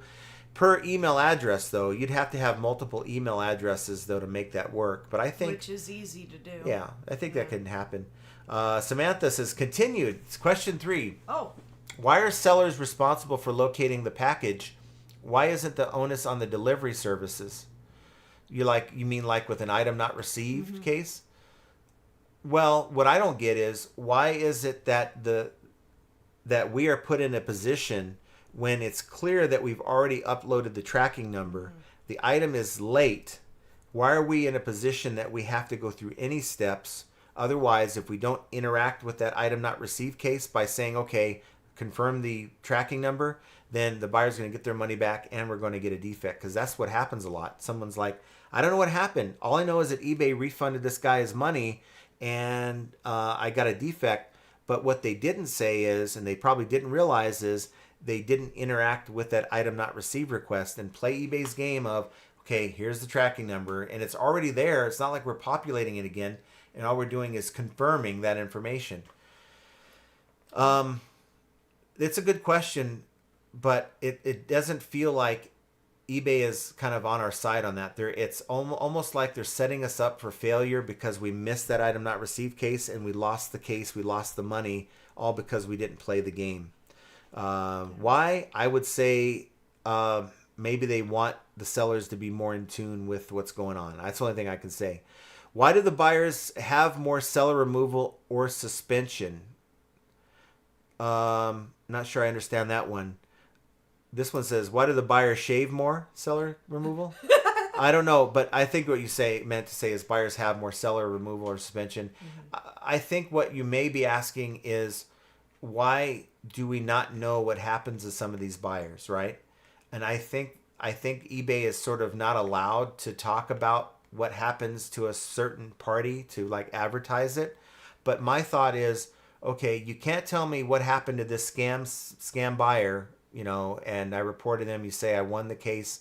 What happened to them, short of you looking up their account to see if they're still a registered user. But maybe give us, like every year, here's the number of cases across the board that we, had where we suspended buyers or we deleted buyers. And that would be kind of refreshing as sellers to know, like, wow, there's 1,000 people that eBay just axed because of fraud, right? It's just good to be able to look at that kind of data to know what's going on. We got Reseller Life. Roman says it's very serious live, so me and Todd are leaving. What? Never serious. Yeah. Reseller George says, I thought it was up to 7 accounts that you can have. I didn't know that. That's a lot. That's a lot to manage. That's a lot to manage. I don't know if look, if I'm eBay, I don't know if I want people to have more than a few stores, because I know someone like James Helferstay. 5. I know James Helferstay has more than 2. He has a media store. So does Spam and Primo. But look what they did to Primo. On one of his accounts, they held his payments to where 72 hours after the item's delivered, from here on out, for the life of that account, they have to wait for that to happen before they get paid. Yes. Time to Sell Collectibles says eBay account must have different email address, credit card, and bank accounts. And really, that's what happens on ours. We have and that might be the answer, the checking account. We have the main account has its own email address and its own bank account. And the secondary account has its own email address and its own bank account for the deposits. Let's see. Keith says, you said do your homework on questions for eBay. At least I was listening. Yes, you were. Thank you for being on it. I appreciate you. I guess I am really behind. Is there a way to... Let me see this real quick. I just want to see if there is... Where is your mouse? Oh, there it is. All you're going to do is mess it up. Yeah. What we're trying to do is we're trying to get down through the chat, but a lot of times this chat will like jump for us and we lose our place. Dave Harrington has an EIN and he's a sole proprietor. Mm-hmm. I don't know what the benefit would be though to have it. Yeah. Mike says, if anyone wants to join us at the meetup from home, just tune into my channel at 6 p.m. Pacific Standard Time this Friday for a live stream from the meetup. I think it's about 2 o'clock in the morning for you, Keith. Now, we probably aren't going to be able to have a live stream on Friday, only because we're going to be out and about with the meetup people. Don't be surprised if we have a pop-up live, but the place, this Cornish pasty, I almost said Patsy. The Cornish pasty, it's pasty. Oh. It's pasty.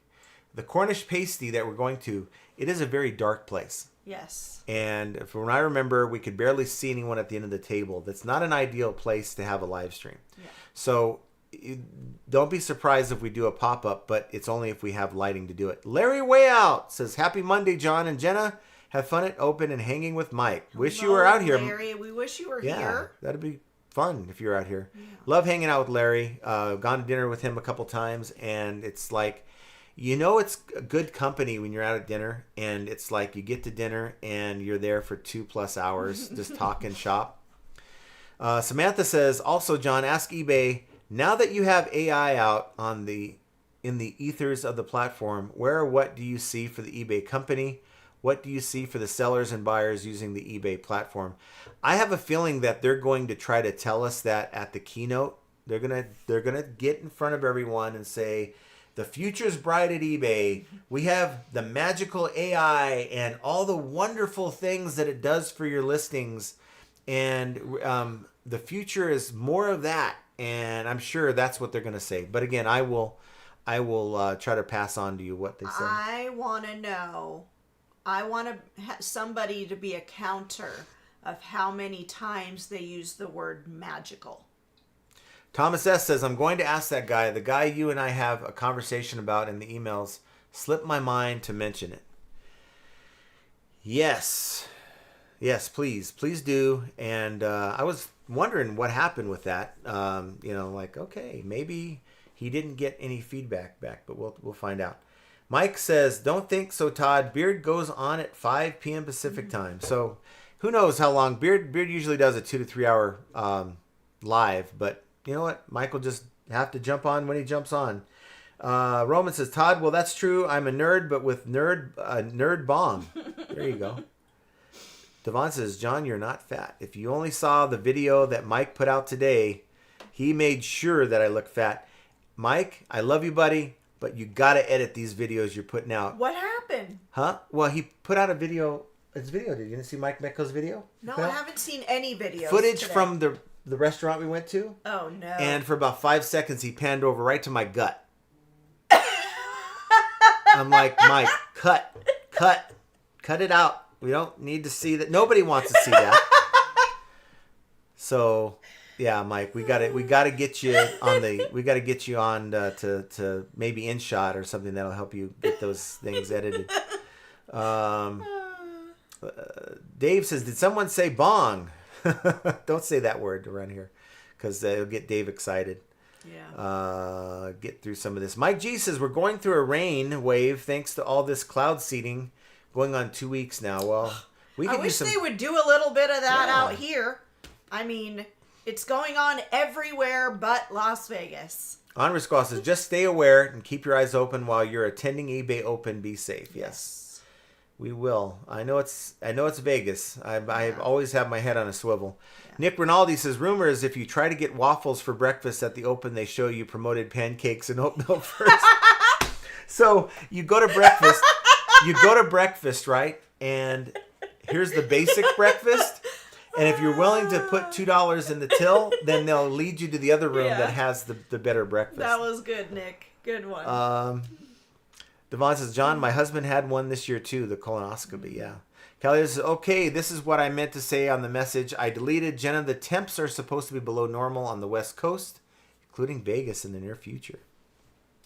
Well, they were below normal the last few months, but right now we're going through some kind of a heat wave, and it's supposed to last until I think tomorrow or Wednesday. But in my humble opinion, heat is heat, and once you hit 100 and you still keep climbing to 110, it's just hot. It's just hot. Like right now, it's so hot in here, I'm sweating because he refuses to put the fan on. No, I didn't even think about it. It's not a So refuse. I am hot. Very. Hot to trot. Yeah. I got to tell you though, Keith, 86 degrees isn't hot, buddy. That's a nice day. 86? Who? He says that's for them in the UK. It's hot. It's not hot. Oh, that's not hot. I'll take it. Devon 86. says, smash the like button. Yes, please. I got my sale, by the way. And subscribe to Did the I say channel. that out loud? Yes. Did I miss Jovial? Okay. Jake Dewart says, I think eBay is the last company I want advice from about a transformation. Almost all their updates suck. Well, I think that it's just the not being in touch. I really think they're not in touch with what the sellers need. And it doesn't help when they have these events. The last thing I want to see tomorrow and Wednesday is a bunch of rah, eBay, you're doing great. Keep doing it. I don't want to hear that. I do want to hear people push back, and I don't want to be the only one in the room that feels that way. I hate to tell you, I think that's what's happen. I hate the thought that there's people out there that think eBay is perfect. There's a number of sellers that think, I don't know what you're talking about. eBay is perfect. No. I don't know. That's Far not. from it. Let's see here. Hero Hand-Me-Downs Biff says, please review the meals at the open. Sure. Yeah, you might be, on the strip. Yes. But you'll be eating something, who knows what. Roman says, you get a free colonoscopy with breakfast. Ew. Or after breakfast. Gross. No. You lose on the winner says, LOL, foodies in the house. Haha, yes. Yeah. Yes. Mike said that I know how to cook.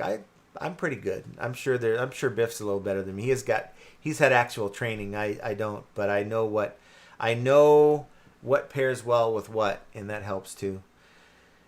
Let's see, trying to get some new faces here. Lisa Ray says, this happened to me earlier in the year on every item I had listed at the time, costing about $68 for relisted items. I didn't even argue about it because I figured I messed up somehow. But you know what? Yeah. They can go back 90 days, so hopefully it's not that far back. Yeah. Cheryl Williams says, list your swag. List your swag. No, I like giving it away. Yeah. And we're going to be doing, you know what? It's funny that you mentioned that. We do, I don't know why I forgot this. We had a sponsor that, you guys remember GyroPack, right? So we had GyroPack as a sponsor, and I went on their site about 6 months ago and tried to order supplies. Please and I'm like, don't tell me that those are supposed to be giveaway. Yeah. No, we will be.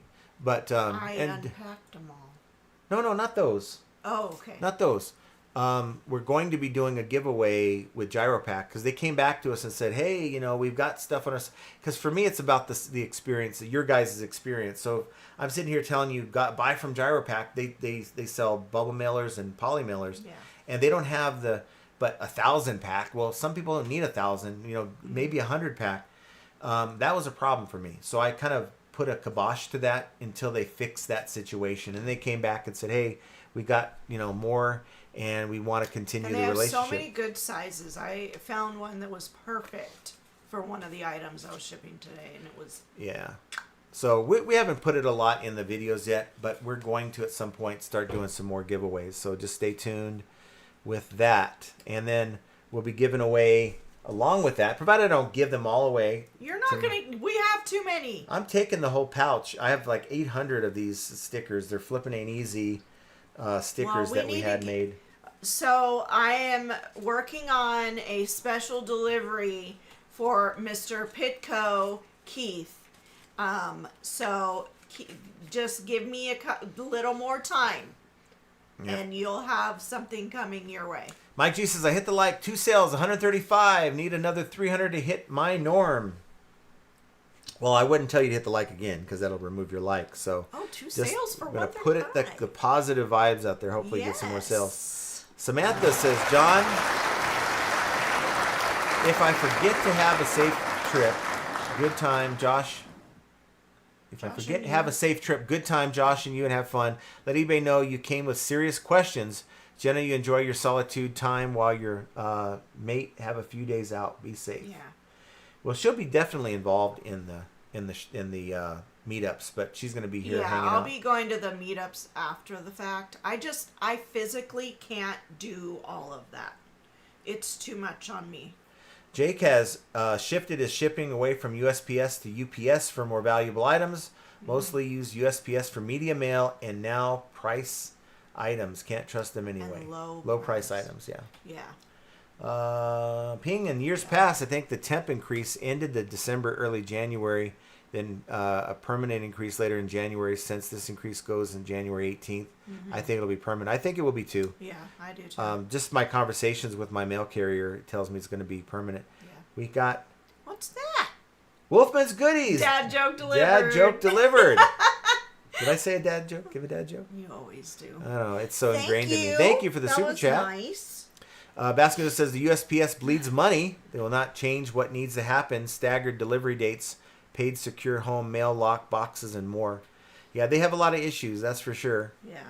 And the unwillingness to fix those things is probably what bothers me the most. Yeah, and they got to pay a lot of retirement. Yes. To those, I know people that are retired from the post office. They make a pretty good retirement. They make a very pretty penny. Sherman Volkman says, I knew a Filipina worked 60 hours a week for $200, aka 10,000 pesos. Yes. Yeah, they got a different culture and lifestyle there. Their money doesn't go as far as ours does. Jovial has a question. Question for eBay. Jovial says, how is it Poshmark has a better reduced rate shipping table? Doesn't raise their prices 3 times a year compared to eBay? Priority mail under £5 as an example. Yeah. It's a negotiated rate, but that's a good question. Something we'll definitely have to add to the questions.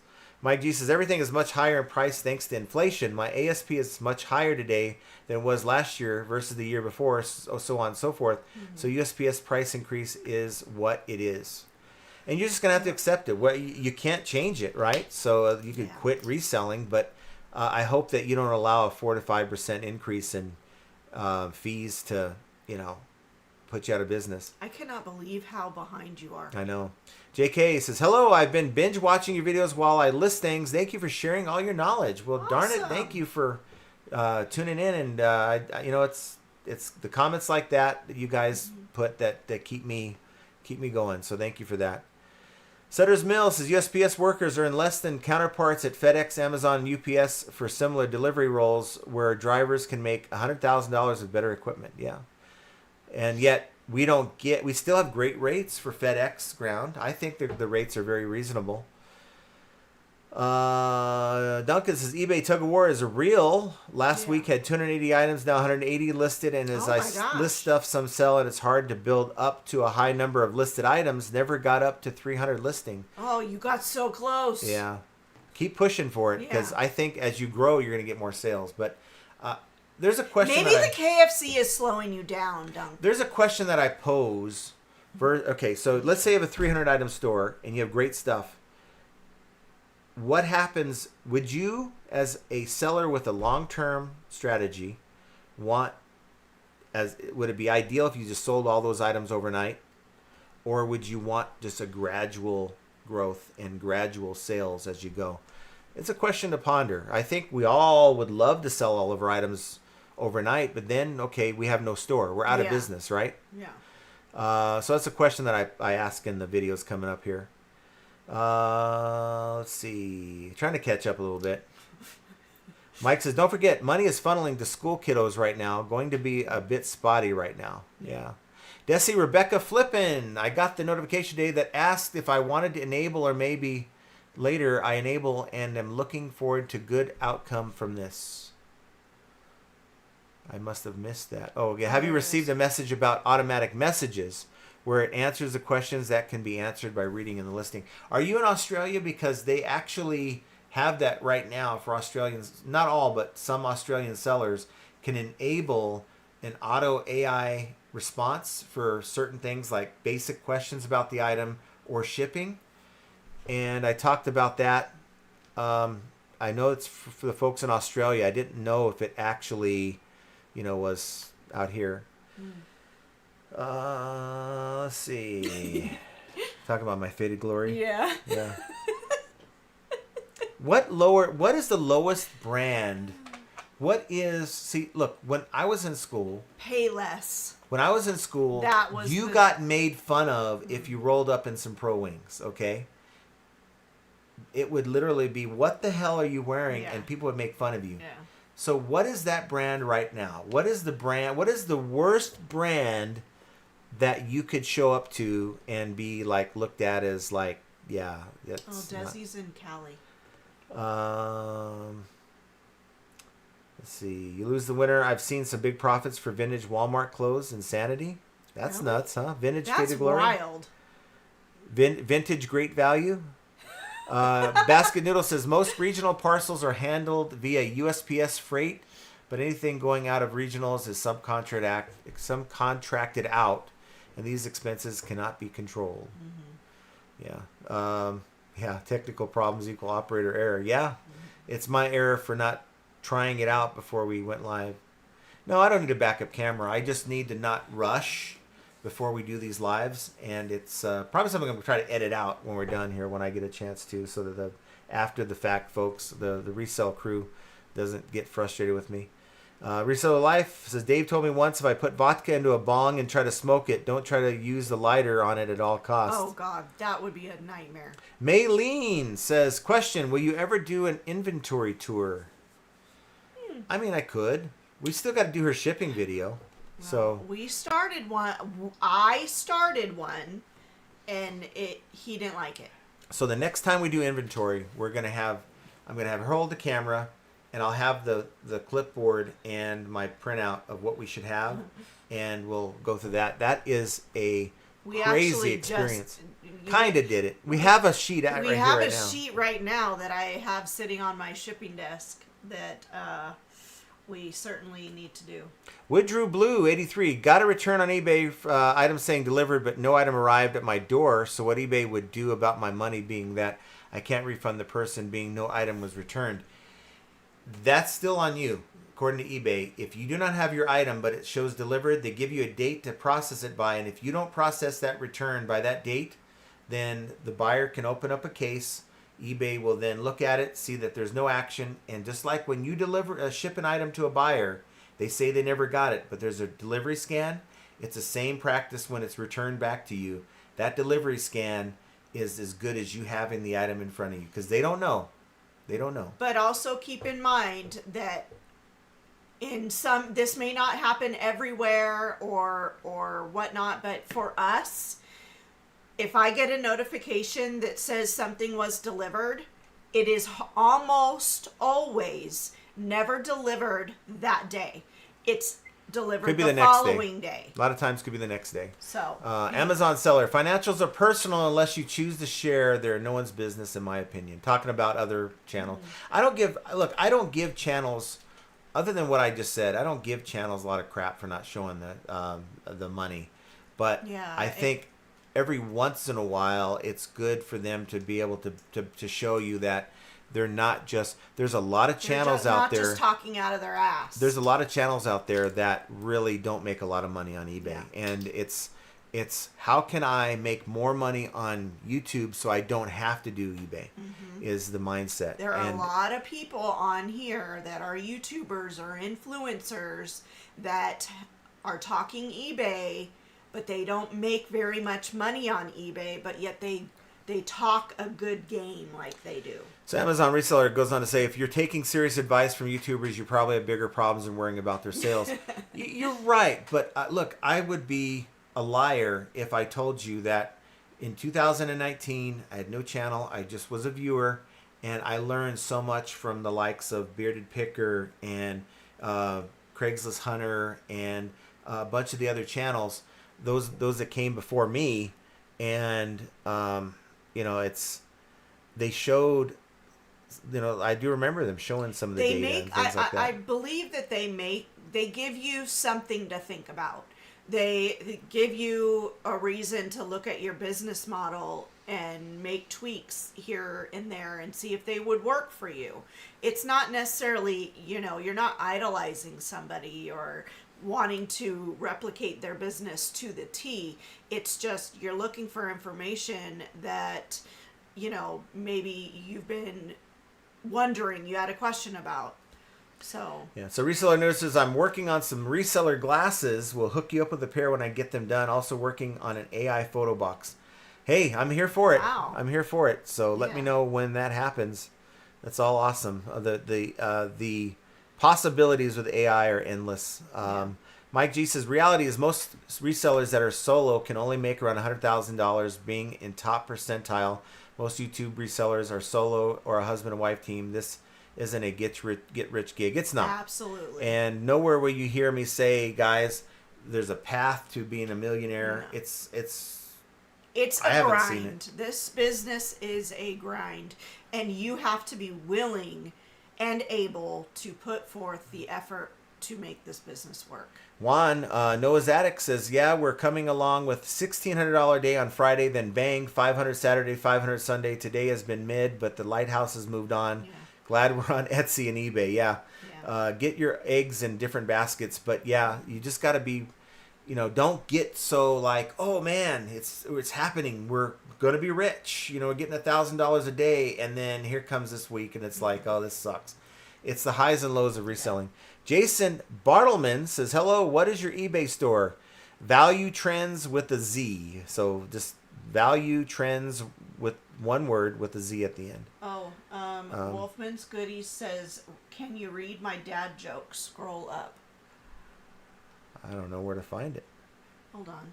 Why don't you find it? And then I'm trying to catch up because we are over 2 hours into this thing. You guys have us really talking today. And look, I didn't even realize this 2 hours went by so fast. We just enjoy hanging out with you guys. Tactical Z says, congrats on everyone that got the membership. That's awesome. Oh, okay. Here it is. Okay. What is the difference between a bullfrog and a horny toad? You guys ready? One says ribbit, and the other one says rub it, rub it. Did you get that off a popsicle stick? Let's see. That's funny. Let me catch up to where I am here. Because we are making some progress. Doug and Roe are here. Hey, Doug and Roe. Hello. Major win. JK says, do you think you could make the same amount as you do now if you had to work alone, but you just have to work harder, or would say it's impossible to do the volume you do now alone? What do you think? Could I do this alone? Yes. As far as growth, anything more than what he's doing now, no. So it's a lot of work. She's going to be gone for 2 weeks. I'm going to be gone at the end of the month for about 2.5 weeks. I'm going to California. And so he's going to be doing all, and I hate to add that kind of a pressure to him when he's already so busy. But I myself, I need a mental break. I've been going through a lot of health things that I need family around me. I would change my day a little bit. I would not wait until the next morning to ship. I would do all the things that I do right now, and I would then get in there and ship the night before. And if that means that I'm working, there we go. If that means that I'm working until midnight, then that's what it means. Now, is that something that you want to do full time? Probably not. But if one of the pain points is shipping, making good sales, then you're in there doing it. Yeah. Let's see. Reseller Life. Keith, I also watched when John cooks. That also is transparent. Yes. Reseller Nerd says, John, how are you using AI in your resale business? I am only using it for the second store to create item descriptions when I really don't know what to say about this item. I just have AI create it. On the main, I already have, because I do Amazon returns, I already have the listing. That's already created when I make my draft before I even get the item. That's already part of the item description. So I only use AI for that. Now I am still, when I get a moment, going to start back on working on creating an agent that runs in the background on my computer that can do a lot of the things, just maybe incorporate it on the second store so I can see how it works, and answering buyers' questions, sending offers automatically, end item sell similar on a daily basis for 10% of my store, things that I do right now, and see how that works, and then port it over to the main store if that works. So that's kind of the plan. Is it going to ever happen? I don't know.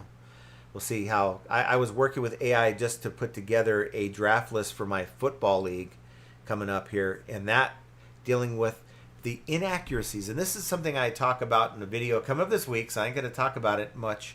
But the inaccuracies of AI need to be dealt with before we start putting too much stock into what AI is doing. AI will make up shit about your item, guys, if it doesn't have all the information, and that's not something you want to your buyers to see. Wow, I cannot believe how. Am I that far behind? Yes. I'm just far behind. I'm just far behind. You're gonna have to wrap it. Amazon seller. Amazon has always blamed the sellers for lost packages. Since we choose the shipper, we are responsible. Maybe eBay is moving towards the standard more. Yeah, it's just the way it is. If it's shown as delivered, you are on the hook. Jake says, I had a buyer get axed this week. He bought a record from me, and his username had part of the brand's name in it. He claimed unrecognized, band's name it. He claimed unrecognized purchase with his credit card. Yeah, that doesn't sit well with eBay because you're messing with their money now. Right. Dave had 3 returns on Amazon since John started his live. Ooh, I'm not surprised. I'm sorry about that. This has been a very long live. Yeah. I feel. Yeah, I'm sorry, guys. But you know what? It is what it is. We did talk about the ribbit. He's gonna say that later. I'm gonna tell you right now.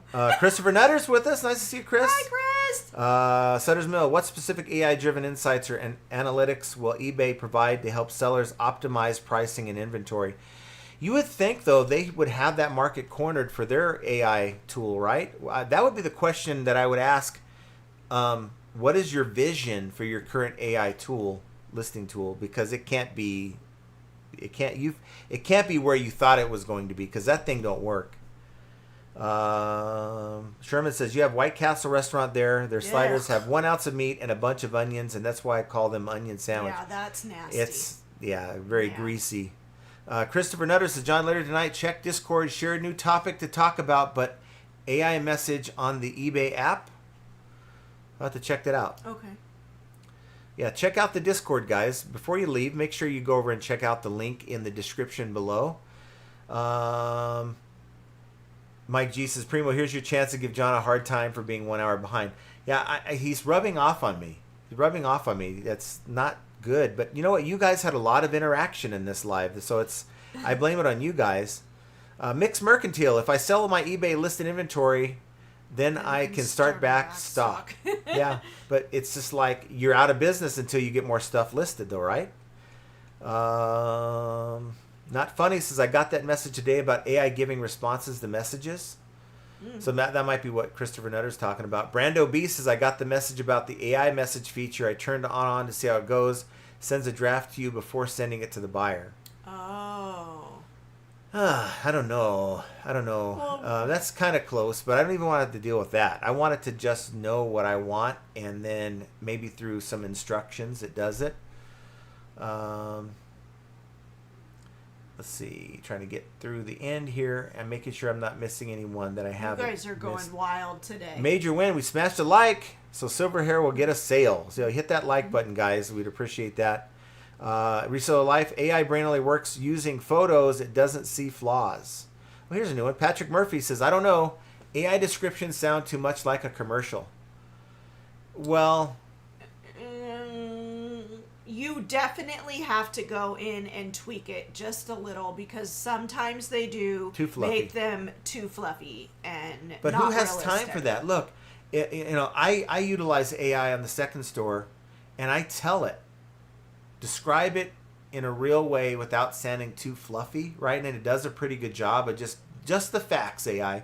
Give me bullet points with just the facts. And by the way, AI on eBay, it's 2 paragraphs. Nobody has time to read 2 paragraphs, making it fluffy and this, that. Yeah. And I fear that's what a lot of these early adoptions of AI in these listing tools is a 2-paragraph fluffiness about your item that's just setting you up for a possible EIN. So I don't know. I just think that we need to we temper our expectations with AI and need to but you need to double check what AI is saying about your item before you even launch it, and that could take just as much time as writing it out yourself. Yes, Samantha, thank you for the well wishes. We appreciate you.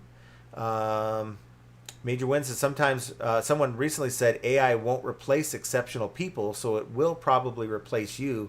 That landed pretty hard. Yeah. It's very, very true. Yeah. I think we're at the end of everyone's comments. I mean, we got. I did go skippity skip, yeah. Right? But it's a lot of sidebar convo and a lot of what other people are already saying. So I just want to thank you guys for being here, being a best part of the show. We're going to try to do some kind of a pop-up live on Friday, but don't hold me to it. If you don't see us on a live on Friday, definitely look for us on Monday when we get back to our normal schedule. But look for the content that I will be putting out this week. And if I come across anything interesting, I'll be doing B-roll and I'll be doing like footage from eBay Open as best as I can to share with you guys. So you might be getting more just than the videos that I have planned to be put out this week. So I want you guys to have an excellent rest of your day. I want you guys to have a great start to your week. Be a part, if you can, be a part of some of the ceremonies, the online stuff with eBay Open. Temper your expectations that you're going to learn a whole lot, because generally you don't. And if I learn something, I will be the first one to report it to you guys. So just know, coming up, USPS rate increase. Deal with it. It's part of doing business, and adopting that mindset where that doesn't bother you. It's yet another example of how flipping ain't easy. I want you guys to have an excellent week. We will talk to you here very soon. We love you. Take care.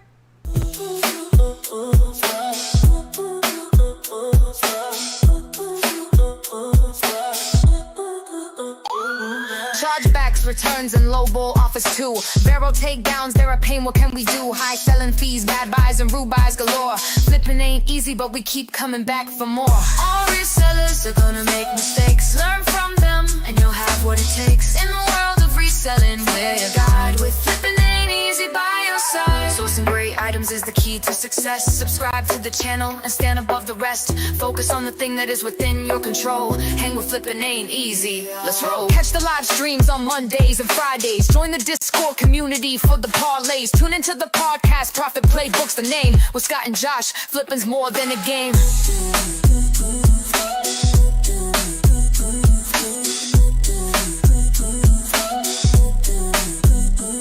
Catch the live streams on Mondays and Fridays. Join the Discord community for the parlays. Tune into the podcast. Profit Playbook's the name. With Scott and Josh, flipping's more than a game.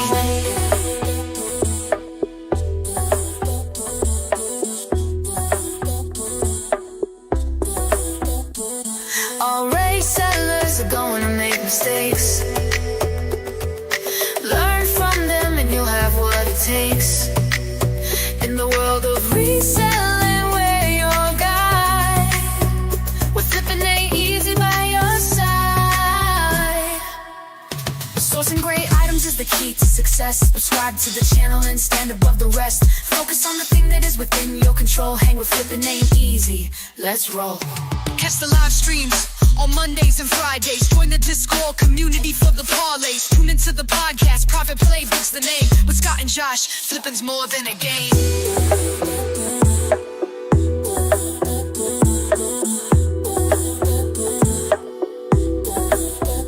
Catch the live streams on Mondays and Fridays. Join the Discord community for the parlays. Tune into the podcast. Profit Playbook's the name. With Scott and Josh, flipping's more than a game. Catch the live streams on Mondays and Fridays. Join the Discord community for the parlays. Tune into the podcast. Profit Playbook's the name. With Scott and Josh, flipping's more than a game.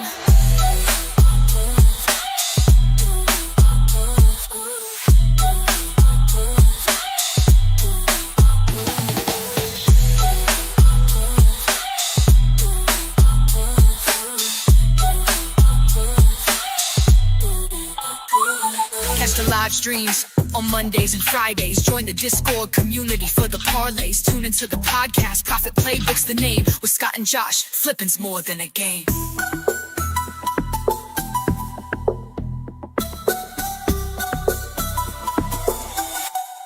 Cuts are already easy.